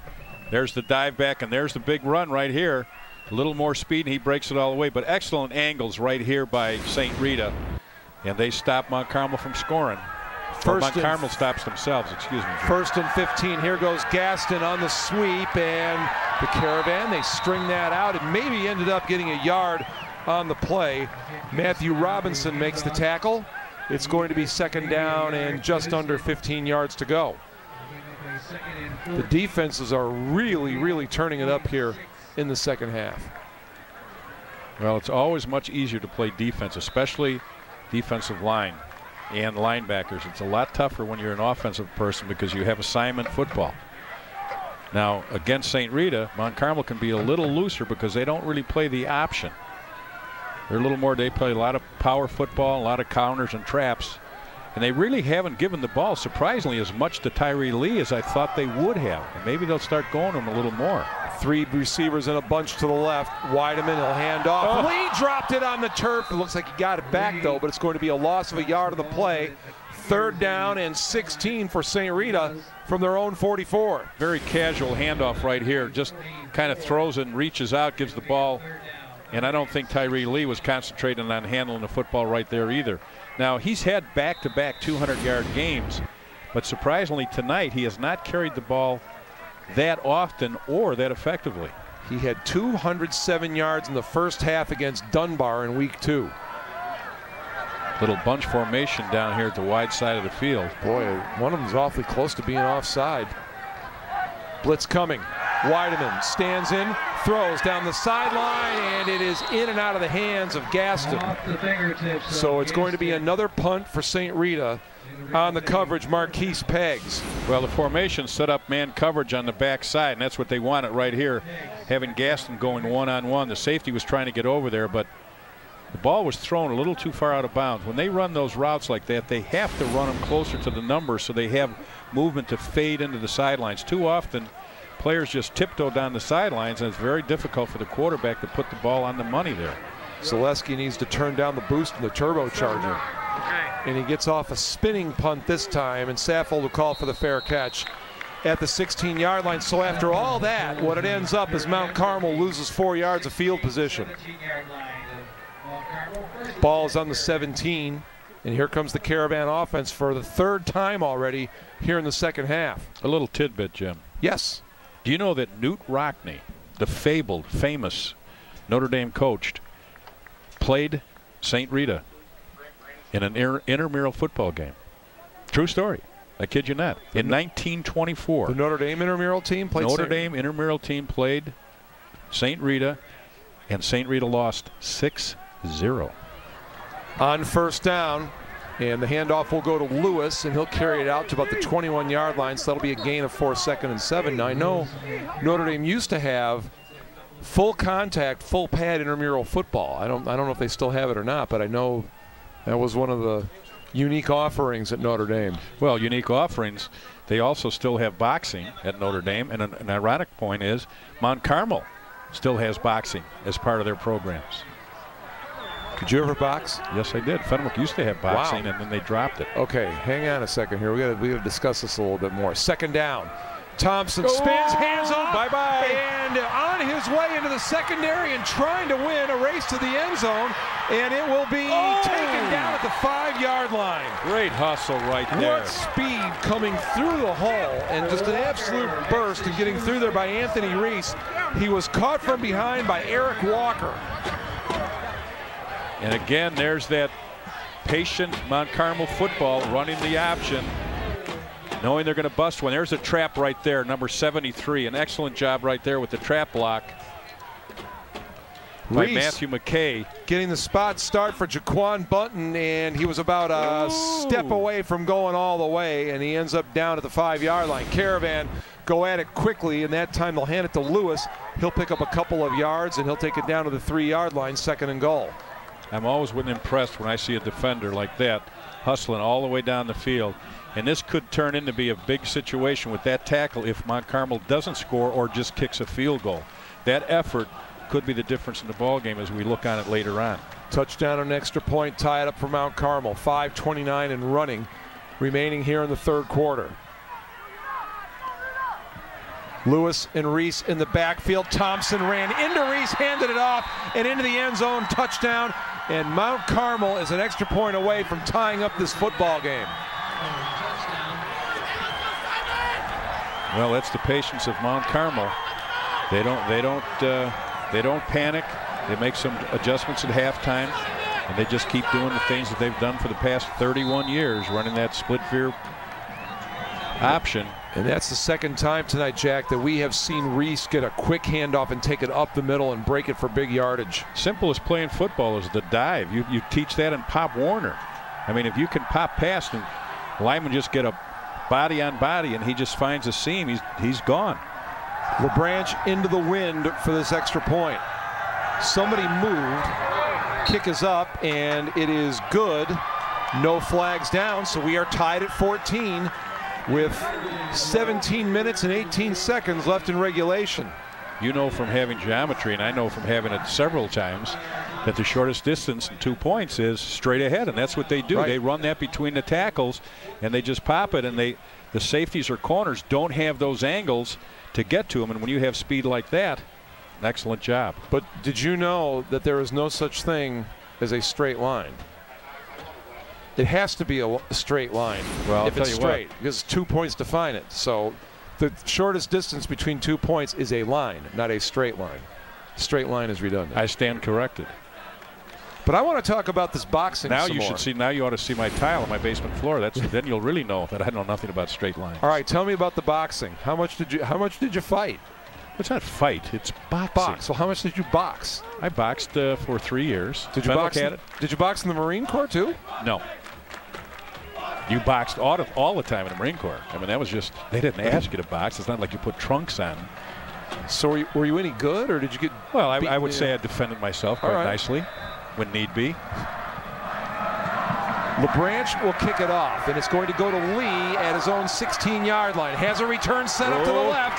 Lee trying to get to the sideline, and he'll get out to about the 32-yard line before he's brought down. Matthew Robinson, one of the cornerbacks, makes the tackle on the play, and now we have a prototypical St. Rita Mount Carmel game that has broken out here in the third quarter, tied up at 14.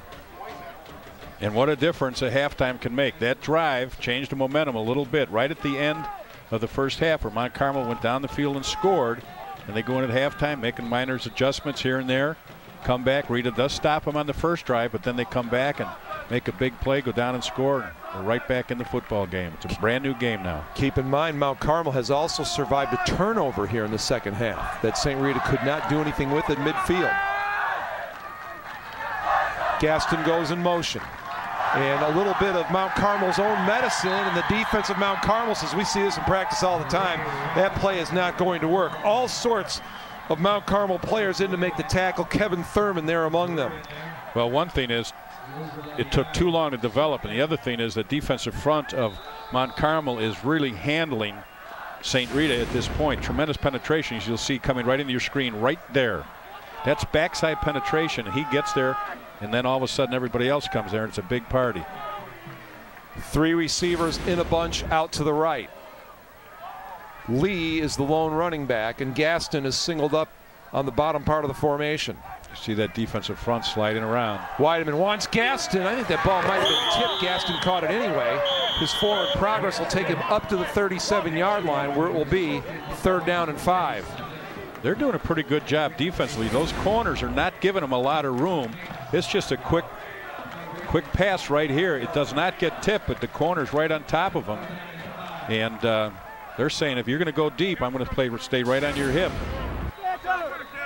This is St. Rita's 3rd possession of the second half, and they have yet to move the chains here in the second half. There's a lot of beef on that offensive line for St. Rita. They average 282 pounds. That's a big, let me add it again, a big offensive high school line. 3rd down and 5.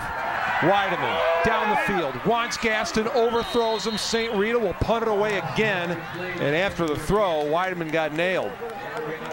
And here they're doubling on Gaston. The corner had him, and then the safety was coming over the top. You can see he throws it, and the safety will be coming into your screen right there to help out, but he just overthrows it, and again, with nowhere for the receiver to go. You got to try and keep that ball between the numbers and the hashes, the outside hashes. One of the interesting battles here in the game is Zaleski and Giles in the punt game. Zaleski, high kick, a little wobbly. Giles takes it at his own 19-yard line. Got a block to start. Now trying to get it to the outside. Nice discipline on the Rita special teams there. Coming up to make the tackle was Mike Tiernan. 3:25. 4th possession of the quarter for Mount Carmel. That is a lot of possessions in a quarter of high school football. Keep it on the ground, and they will give it off to the left halfback this time, and that is the same Anthony Risa had the big gainer earlier in the quarter. This year they've had excellent balance throughout the year as far as both their running backs between Lewis and Button. In the past, one back would certainly get it probably 3 times as much in a game as the other back, but this year they've shown really excellent balance, which makes it very difficult for the linebackers to figure out who's going to be getting the ball, and they run the plays the same way in either direction. Thompson down the line. He'll pitch late to Lewis. He's tracked in the backfield. Bacchina came up and got him. Again, Martin Bacchina, boy, he's fast coming up for that safety spot. Excellent defense here, and just really good, sound football. You can see right there he's responsible for the quarterback, and here comes the people responsible for the pitchmen. Excellent job of the defensive staff at St. Rita preparing their team. Marty Bacchina is committed to play baseball next year at Michigan State. I asked him what position you play. He said shortstop. I said, so you're the best guy in the team, aren't you? And he just kind of looked at me like, I'm not going to answer that. Shortstop's always the best guy on the team, isn't it? Well, blitz coming. Mount Carmel has it blocked for the moment. Mitchell comes up and makes the tackle, and it will actually be a gain of about a yard on the play, but it'll bring up 4th down. Lewis couldn't get past Mitchell, and the St. Rita defense comes up with another 3 and out. Again, they're trying to run the trap on the backside with the backside cut. Just a good job right there from that very, very experienced linebacker crew from St. Rita. All 3 linebackers are returning from last year, Whitaker, Riffield, and Mitchell. Boy, we have guys flying to the football on defense on both sides in this game, don't we? We really do. Very Second aggressive. half has been all defense with the exception of the one long run by Reese. But that's very traditional Catholic League football. Yep. Just excellent defense, very sound fundamentals, and another wasted timeout for Mount Carmel. Might need that later on. 1:21 to go here in the 3rd quarter. The Caravan. So Bacchina is deep to receive the kick. Again, good field position for St. Rita if they can take advantage of it. McDonough, good kick, high kick, fair catch called for. Bacchina comes up, and even though he has a guy in his face, because it's a shortstop, no problem catching that football. 1st and 10 for St. Rita from their own 38. Well, what he did is he made it a nice high kick so that the kick wouldn't. And so now St. Rita, that has not picked up a 1st down here in the 2nd half, they have it on their own 38. Bunch of 3 wide receivers to the left. That means Gaston's by himself up at the top of the formation. Weideman, he'll keep it. And all sorts of white shirts await him, and he's taken down behind the line of scrimmage. Anthony Reese, big runs on offense, tackle on defense, and Reese is not getting up after that tackle. 2nd down and 14. We're inside the final minute here in the 3rd quarter.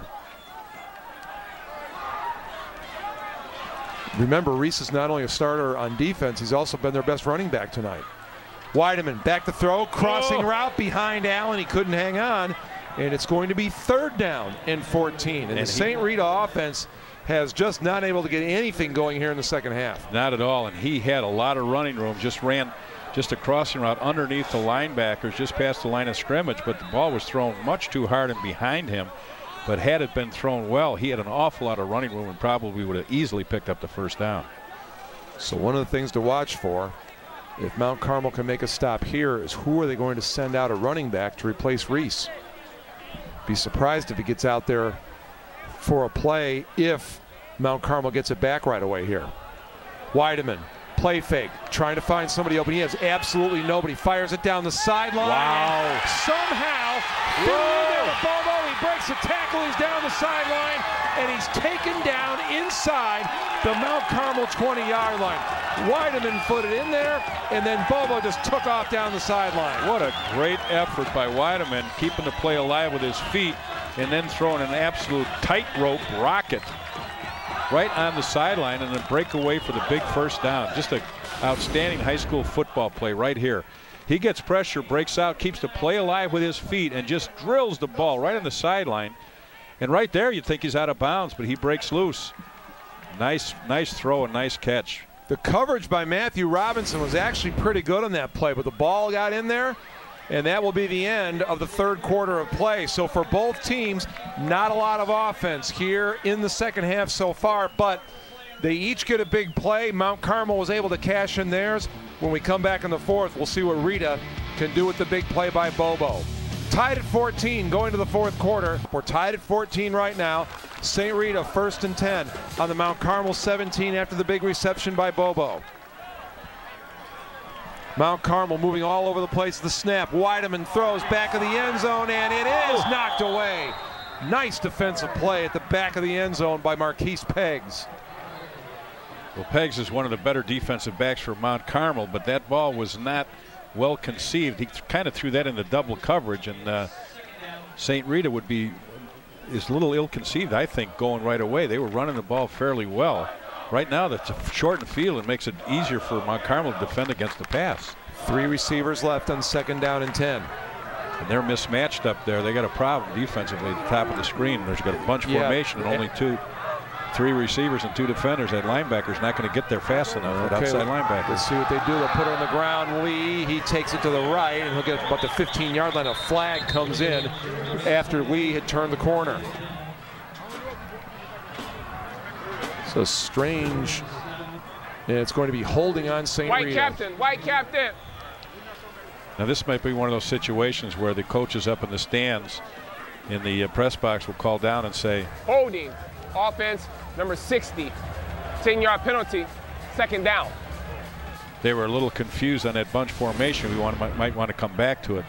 You can see the hold right there in the back of the screen, right? You can see right there on number 71. Yeah, basically you just got to get, really, Jack, probably you run the skinny post right up the hash mark. Somebody's going to run by 2 defenders, and they got the same. Well, there's only 2 out there this time. Well, I'm impressed by how Whitman keeps plays alive with his feet. I'd put him on the edge, which he's going right now. He gets out left, he throws, and that ball's incomplete. 3rd down and 21. I think he throws the ball well in the run, but it's tough for a right-handed quarterback sprinting to his left under pressure to put the ball on the money. So for St. Rita now 2 downs to try and get 21 yards. You would not, even if this is a pass that's incomplete, you certainly wouldn't expect a punt here. No. And they're not quite close enough to try a field goal into the wind. Well, a couple things down here. Number 1, Mount Carmel comes so hard with those defensive linemen. A trap is not out of the question, or a draw, because those linebackers drop out rather quickly. You only need about 10 yards if you wanted to try a field goal here. Weideman back to throw, steps up, can't find anybody open. He's going to try and run for it. He'll get to the 25-yard line. He almost lost the football. Nick Giles made the hit. It's going to be gain of just a couple. It's going to be 4th down and 20. Well, he gets a little pressure right here, and I think is looking more at the pressure than he is downfield. Sees a little spot, but you can see the reaction of Mount Carmel, how quickly they come up and make the plays. They have an outstanding Weisenhofer right there, number 45, an outstanding linebacker, a 3-year starter, so he's not easily fooled. Well, if they were watching, let's see if they go to that bunch to the left and see if Mount Carmel gets the defense right. Well, they are. Yep. And let's see, they have 2 guys over there and a linebacker to help. But now that safety's going over there a little bit further. They want Gaston again, and Peggs and Gaston go up for it. The ball falls to the turf. Mount Carmel with a stop after the big play by St. Rita put the Mustangs on the doorstep. So the Caravan get the football back. 10:47 to go in the 4th, tied at 14. Well, by going to that bunch formation, they knew they were going to get single coverage on the short side of the field, and they went up to their big receiver, Gaston, at 6'2", tried to put the ball up in the air, but a nice job of defending against that pass by the defense of Mount Carmel. Good job of adjusting. Mount Carmel has a score here in the 2nd half, but they really have only 1 big play on offense, and that was the one by Reese that set up the touchdown. 1st down and 10. And they'll spin and go out. They trap it Bunton with his first carry of the game. So Reese, we saw him go out with the injury. He did not come back into the game for that first snap. Bunton, no gain in the play. 2nd down and 10. Well, St. Rita is not necessarily a team to trap that much, and the reason I say that is because they do not penetrate way up the field. They play relatively stagnant on the line of scrimmage to take their assignments as far as the dive, the quarterback, and the pitch man. So it's kind of tough to trap teams like that don't penetrate that deep into the backfield. 2nd down. Thompson. And he gave it to Lewis, who will carry it up to about the 33-yard line. Bakina came up and made the play. Gain of 6. It's 3rd down and 4. Let's go to Kenny McReynolds. Kenny? Yeah, Jim, you and Jack were absolutely right. I just came back from the Mount Carmel sideline. Reese is suffering from cramps. They hope he can come back. I don't know, though, guys. He's in a lot of pain, but it's nothing serious. They carried him off, but it's just cramps in both legs. All right, Kenny, thank you very much. Caravan. 3rd down and 3 officially. Thompson, he'll cut it up, and he was hit by Bikina. It's a 1st down, and then the pile moves about another 3 yards out to the 41-yard line before Thompson is finally wrestled to the ground. The officials will spot it just inside the Mount Carmel 40-yard line. St. Rita was just a little over-aggressive here. You can see the man racing up to get the pitch man, and he was supposed to take the quarterback and came back down. But just an excellent job, a second effort here by Anthony Thompson, 5'11", 180-pound junior, picks up that very big 1st down for Mount Carmel. Would be time for an ideal Mount Carmel drive. Long drive, chew up a lot of clock. Lewis 1st down. He's going to pick up just under 5 yards on that carry. Going to be 2nd down and 6. And it was Tiernan who made the stop. Nice job there. They ran the outside veer where they block down, they double team on the tackle. The quarterback reads. If he closes down, he keeps it. If he stays up there, he gives the ball. And that's always been a good play for Mount Carmel. By always a good play, I mean 5 to 6 yards. And that's what they do. They just peck away at you. Thompson lost the football. It's on the turf. And let's see. Big battle for the football that is still going on. No signal from the officials as of yet. They'll unpile them and then make a signal. The Rita guys think they have it. And they do. So the Mustangs will get the football at the Mount Carmel 44-yard line. Very, very frustrating play there for Mount Carmel. And it was just a situation where I think he tried to pull the ball out. It was just an inside trap. And the ball was on the ground almost immediately. Just not a good handoff.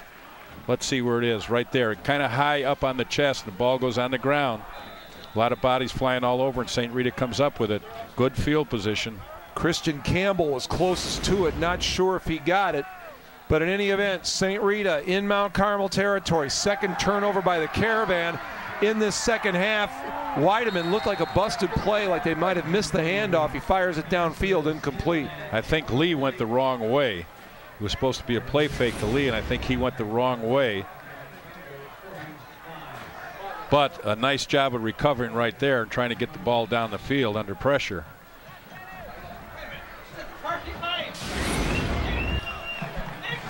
We'll have to see if St. Rita can maintain their poise here. They've got excellent field position. And, you know, we've got 8 minutes left. They can't panic here. Weideman will hand off. Lee, good speed into the middle of the field, fighting for extra yardage, takes it down to the 27, and then tack on a couple more. Wow. Finally brought down at the 25-yard line. What a run by Lee as he picks up 20 yards. 1st and 10 for St. Rita at the Mount Carmel 25. That was an excellent effort right there by Tyree Lee, but the offensive line did a nice job on the right side of the offensive line, and after he broke past, you can see right here a counter, guard and tackle pulling, and that was Terrence Roberts, 6'6", 325 pounds, pulling to get out in front of him, and then after that he just turns on the speed and the power to 190 pounds. So the Mustangs threatening again, trying to take the lead back. Weideman will take it himself, gets it up to about the 21-yard line before he's brought down, gain of 4, 2nd down 6. That was the exact same play. Guard and tackle pull to fake the Tyree, and then the quarterback went behind them. Watch there you go. There's the same exact play, and he's going to go off the side here. Now, if he would have gone outside, he would have had a big gainer. But it's kind of a series. They ran Tyree Lee the first time off the same look, come back with the quarterback after that. Clock moving, and remember, time becomes more of a factor for Mount Carmel because of their style of offense. 3 receivers out to the left. And again, they've basically got 2 guys covering 3, but they'll go to Gaston again. He's got it to 15. Gaston inside the 5, down to the 2-yard line before he's finally brought down. 1st and goal for St. Rita. Really good throw. What they did there is they threw it shorter because the last 3 times they threw to Gaston, they went deep. The corner backed out, so did the safety, and they threw it underneath on just a short curl. And you can see how he can run with the football after the play. Brandon Gaston, he has offers right now from Northern Illinois and from the University of Wyoming. What you can do after you catch the ball, yards after the catch, that's what those colleges like to look at. Go play at 7,000 feet. It's a beautiful stadium up there in Laramie. Gaston by himself, wide left. Instead, they'll go with Lee on the ground, and he was drilled as he got the football. Terrell Greer got him. It is going to be actually a loss of a couple of feet on the play. Power I formation here. Just a slow reacting play and just excellent penetration right there by number 94, Terrell Greer, 255-pound junior. And he's been in the backfield all night long for Mount Carmel. And when one defender can screw up a play like that, you got to start talking with the offensive line. 2nd and goal from the 4. Double wide, double slot here. They'll bring Gaston in motion. And they'll give it to him around the corner. Gaston spins into the end zone. Touchdown. St. Rita back out on top, 20-14. Right there that Mount Carmel had bunched up everybody inside the tackle, so they went with that jet sweep, which it's not a jet sweep from my standpoint because it's so slow in developing, but they did a nice good job of blocking at the point of attack. And Gaston, who is an excellent open field runner, took it in for the score. I want to know what person connected with St. Rita lifted the police lights from the top of the car and put them in front of the press box here. Kick is up, and it is struggling, and it is no good. Wide left. So with 5:55 to go, the St. Rita lead is 6. We always talk about, don't take it for granted in high school football, about extra points or short field goals. Here's a good job right here, just a jet sweep. Good job right there by the wide receiver, pinning the inside linebacker inside, and a good job by Gaston making that run.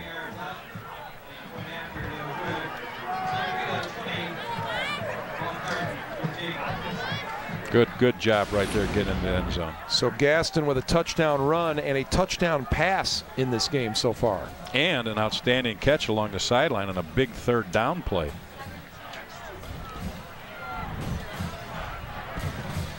It's interesting how young men like this that are recruited by Division I schools come to the forefront in big games like this. And even though sometimes he's been double covered or whatever, he still shows you why he's such an outstanding athlete. At 6'2", 185 pounds. He can catch the football. He can run in the open field. Throws the football. This kick will be into the wind, and they try to hang it up in front of the deep men. And Kyle Zubak, who had a big return earlier in the game, gets it again. And he'll take it out to about the 28-yard line. So for Mount Carmel, 2 timeouts, 5:47 on the clock, down by 6. Remember, Mount Carmel comes into this game at 1-2. If they drop to 2 losses in the Catholic League Blue, forget it. I mean, unless it ends up in a 5-way tie at 2-2, you lose your chance at even a share of a conference title.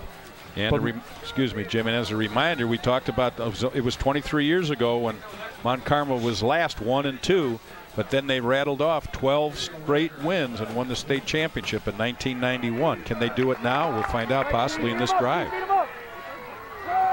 Thompson back to pass. He fires and hands it on the money. Stasitis makes the catch and gets out of bounds at about the 43-yard line. Thompson delivered a strike.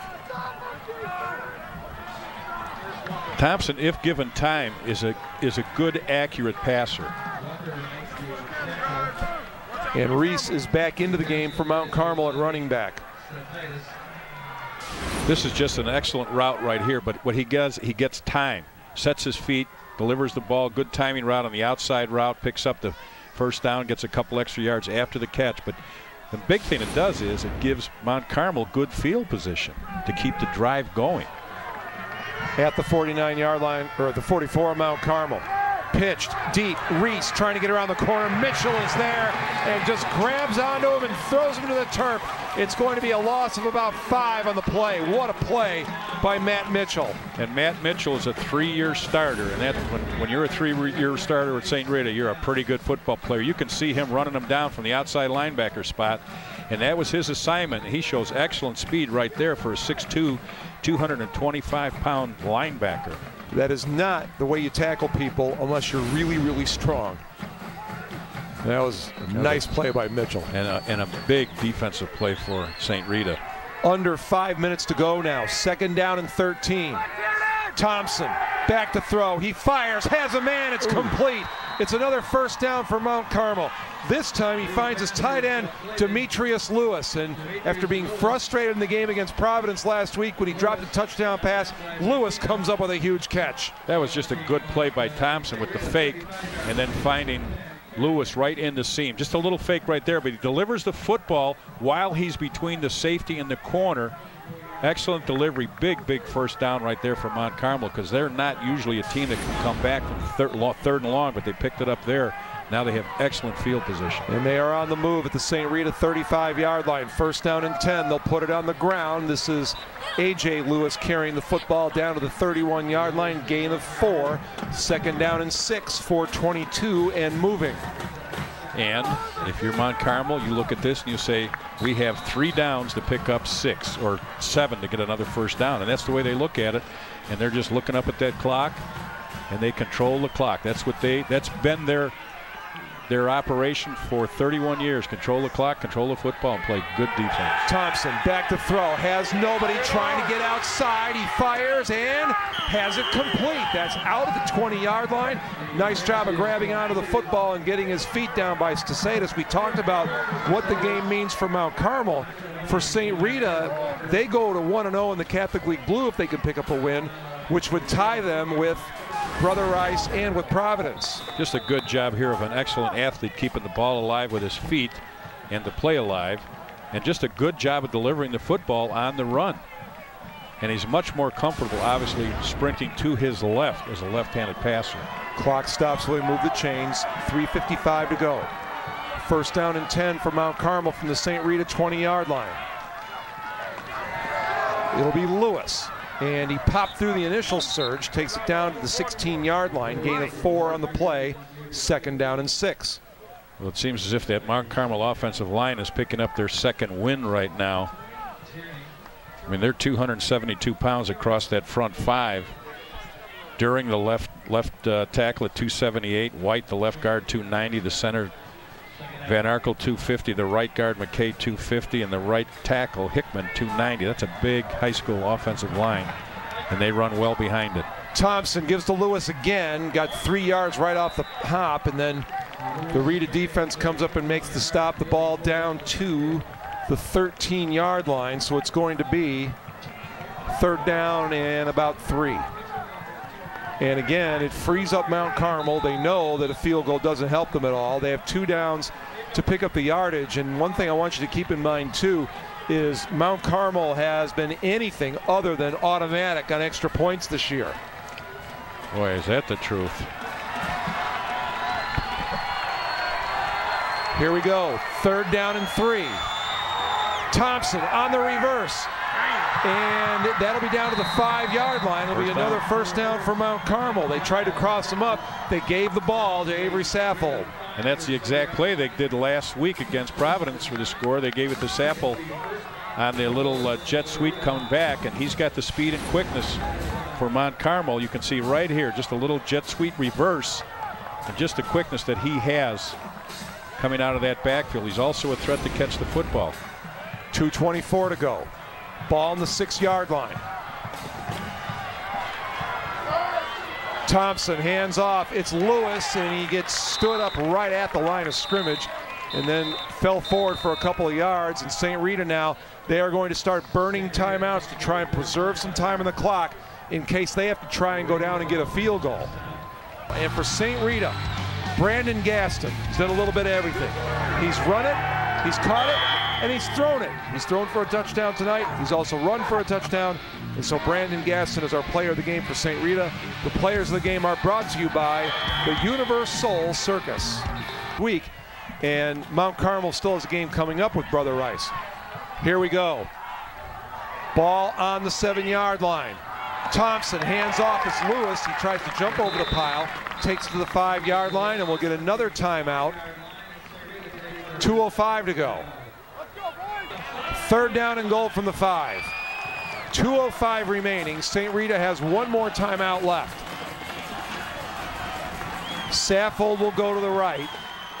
And again, it's Reese and Lewis in the backfield. Thompson back to throw, fires back in the end zone, and it's caught by Demetrius Lewis, and after dropping the ball at the back of the end zone last week, he's the happiest guy in a Mount Carmel uniform. The Caravan had tied it at 20, extra point coming up, and again, that has been an adventure for Mount Carmel in the early parts of the season. He's made some big plays in the second half for Mount Carmel, and that was one of the biggest. St. Rita has 2:01 left. They'll need a field goal. Is it to tie or is it to win? Well, Branch's kick is up, and St. Rita is going to need a field goal to win the game. Now, St. Rita's offense is a little more explosive than Mount Carmel's is from the standpoint of how they throw the football and spread you out. But here's a good job right here. He just takes 2 steps after the play action. That tight end just slides right in the seam between the linebacker who came up to take the dive. You can see the step up, and then it's too late. Tight end's in the seam. He's got the corner on his hip. Good throw. They just pull out the driver and swing hard. He did. He got it deep. Did he get it deep enough? And yes, he did. Remember, it's an automatic touchback in high school football. If you step into the end zone with the ball, it's a touchback, and that's what Gaston did. Gaston's kind of looking around, I think, for a second. He didn't think he had gone into the end zone, but he clearly did. The advantage there for St. Rita is no time runs off. So they have 2:01 on the clock. They have 1 timeout, and they're down by a point. Right here, there's a good shot of Frank Lente's brother, who was just recently last year inducted into the High School Hall of Fame. That's David Lente. So they're both brothers. One's the offense coordinator, the head coach. He's in the Hall of Fame, and his brother, the defense coordinator, is in the Hall of Fame also. Low snap. Weideman got it. He sets up. He fires over the middle. He has Gaston with some room to run. Gaston had the football. He could not pull away. Pretty good defense after the catch by Peggs. He got Gaston to the ground quickly. Clock stops with the move of the chains. 1:54 to go. We had mentioned that earlier, Jim, in the third quarter, that they were going down, but they weren't coming across the middle of the field. Now, what happens with that, though, is that that's where you're going to end up keeping the clock running. If you go to the outside, they'll stop the clock. Weideman rolls. He has room. It's a sprint to the sideline. He'll throw. That was dangerous. Weideman tried to get it to Gaston, and a flag goes up late.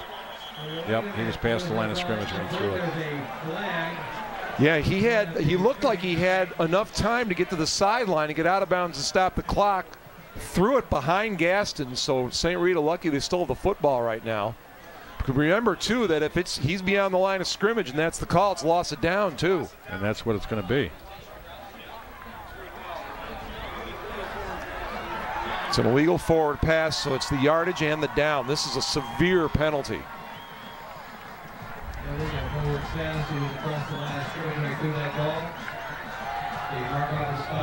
That was just a forward pass. Offense number 7. 5-yard penalty from the spot of the foul. Loss of down. 2nd down. That was just an aggressive play by a young high school quarterback trying to make something happen. Sometimes you lose track where that line of scrimmage is when you're scrambling. 2nd down and 15 from the 34-yard line. Wants Gaston again, fires instead, tried to get it to Allen, and Weisenhofer had the coverage on the play. Incomplete, 3rd down and 15, 1:38 to go. Kevin Thurman was right in on quarterback as he threw the football. That defensive front of Mount Carmel has really been very effective tonight. Thurman and both the Greer brothers. Mount Carmel trying to hang on for their 4th consecutive win over St. Rita in the last 3 seasons. 2 games last year between these 2 teams, including a 2nd-round game in the playoffs. They don't need it all here, but they need half of it. Weideman back to throw, fires, and Allen comes back for the football, makes a nice catch. Did not get the first. It's going to be 4th down and about 3. St. Rita's going to use their last time out. And that's exactly what they needed. They didn't need to get it all. They just had to get some of it because Mount Carmel was dropping so deep to take away the 1st down that the under routes were open. Now the advantage you have here if you're St. Rita is the fact that you can run it here, because if you don't get it, well, that's it. If you do get it, it's going to be a 1st down. The clock will stop. So there's a lot you can do here on 4th down and 3. 4th down and 3. St. Rita trying to keep this drive alive and keep themselves alive in the game. Gaston is on the bottom part of your screen along the sideline, and Marquise Peggs is on him. We're in a man coverage. And moving away from the football was the wideout to the far side of the field, and that's going to cost St. Rita 5 yards. It's going to be 4th down and 9.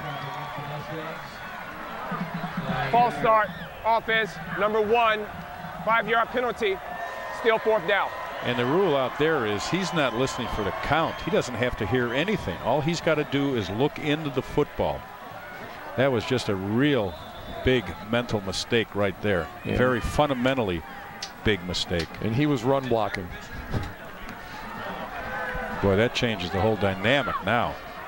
Now you almost have to throw. Gaston goes out to the top of the formation now, and Peggs right there with him. And now Mount Carmel will burn their burn their second timeout, and they will talk it over. 1:29 to go. 4th down and 8 for St. Rita. Weideman back to throw. He will roll out. Gaston on a comeback route. They go deep to Allen, and he makes the catch at the Mount Carmel 42-yard line. The clock will stop while they reset the chains. 1:21 to go. St. Rita still alive. What an excellent throw on the run. We're going to just down it right here.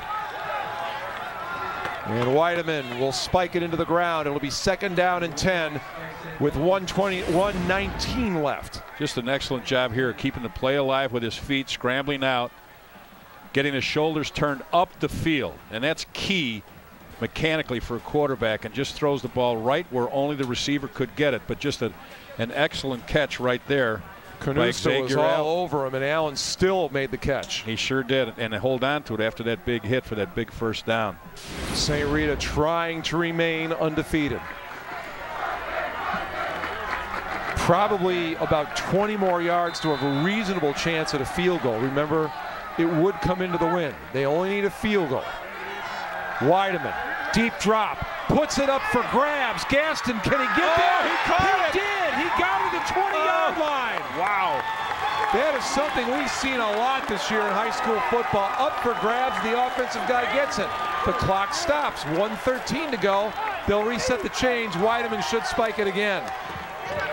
That was just up for grabs is right, and that 6'2" frame is what made the difference there. What a catch by Gaston.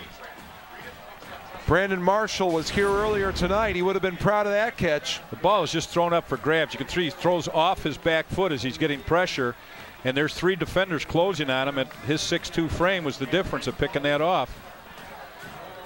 Right there, just throwing it up for grabs, making something happen.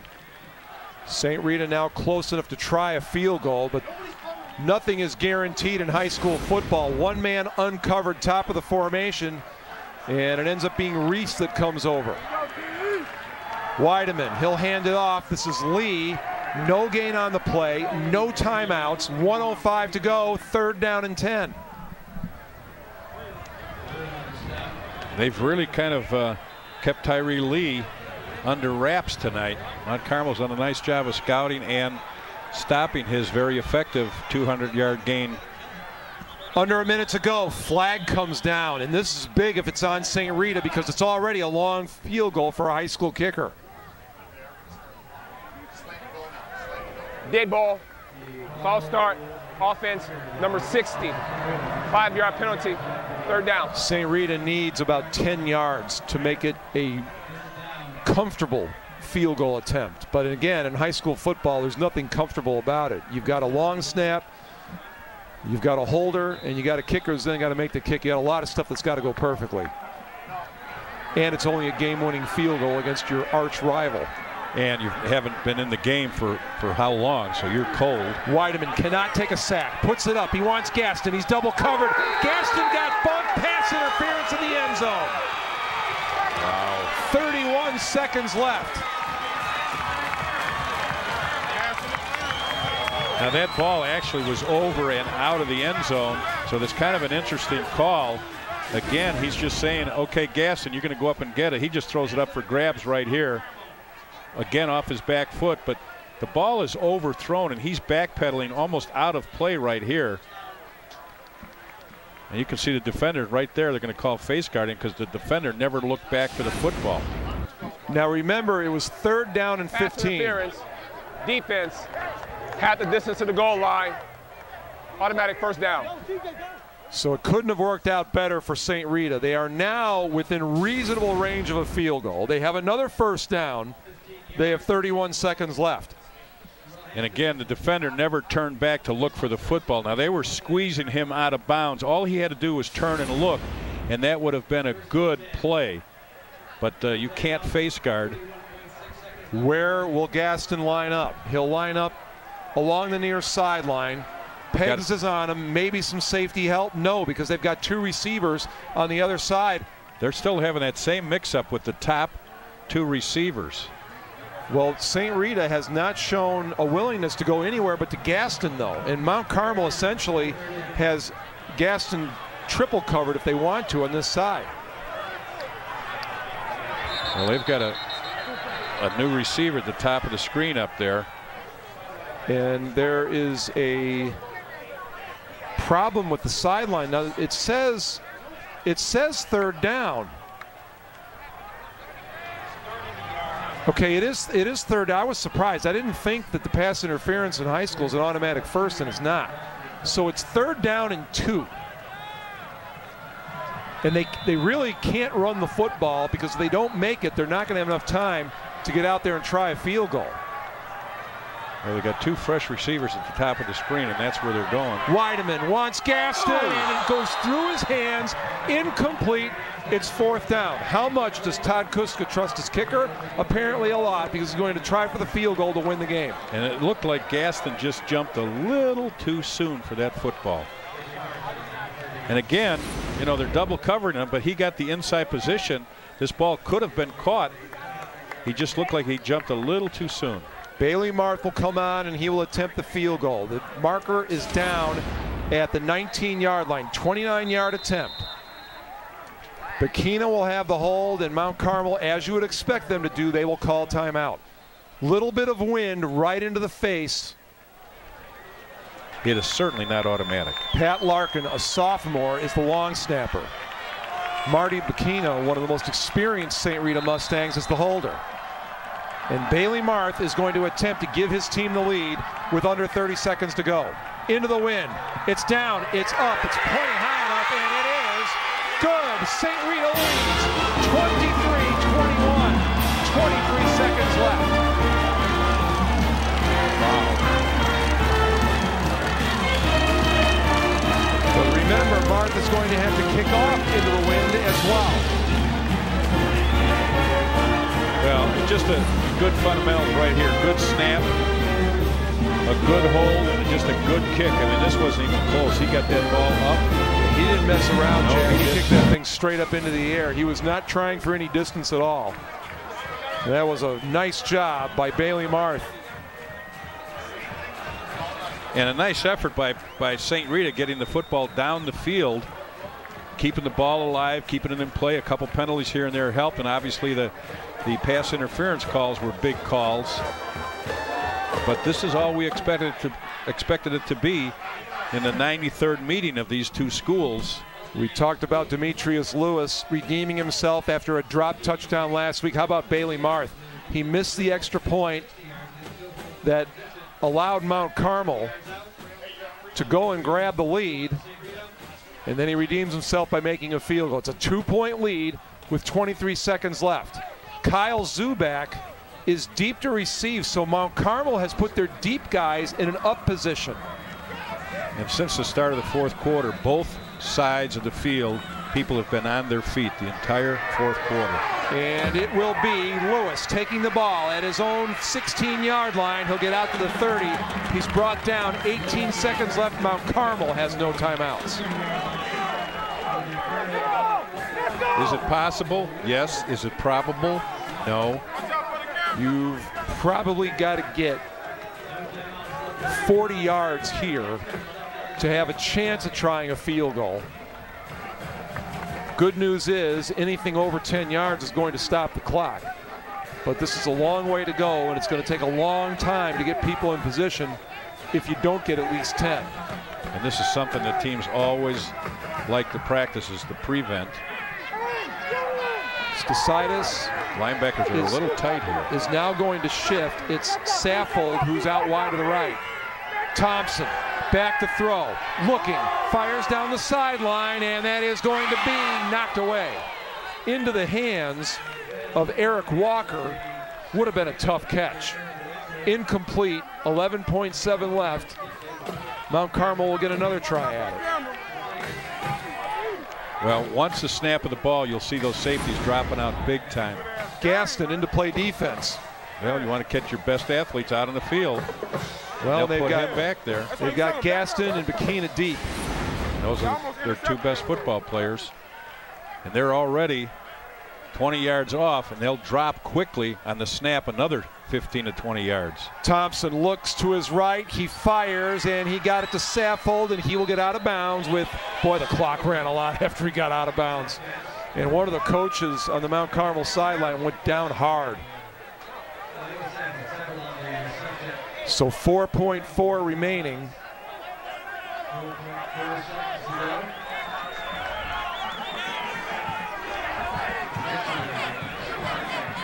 Yeah, Saffold made a beeline for the out of bounds. He was just running hard. Anybody over there on the sideline was in some danger because Saffold was just running hard to try and get to the sideline and stop the clock. Last play of the game, of course, a defensive penalty would extend it and we'd have an untimed play. This is just a good job of a good throw, a good race to get out of bounds. And he's just barreling in there, and you can see the man holding the chains couldn't get out of the way. So here we go, 4.4 left. Thompson back, trying to stay alive, and he was hit from behind as he threw it, and that's it. St. Rita wins it. A late field goal by Bailey Marth. The St. Rita Mustangs, they run their record to 4-0. They are undefeated in the Catholic League Blue, and Mount Carmel loses for the third time in 4 games so far in this season. What a good football game. Well-played football game. All the expectations you would have for a Mount Carmel St. Rita game. 3 big plays, penalties, all kinds of different things going on. 3 lead changes. Our final score, St. Rita 23, Mount Carmel 21. Outstanding game tonight for Jack McInerney and Kenny McReynolds and our entire U2 Sports crew. I'm Jim Blaney. Thanks for joining us. Final once again, St. Rita wins it by a pair over Mount Carmel, and St. Rita 4-0 on the season.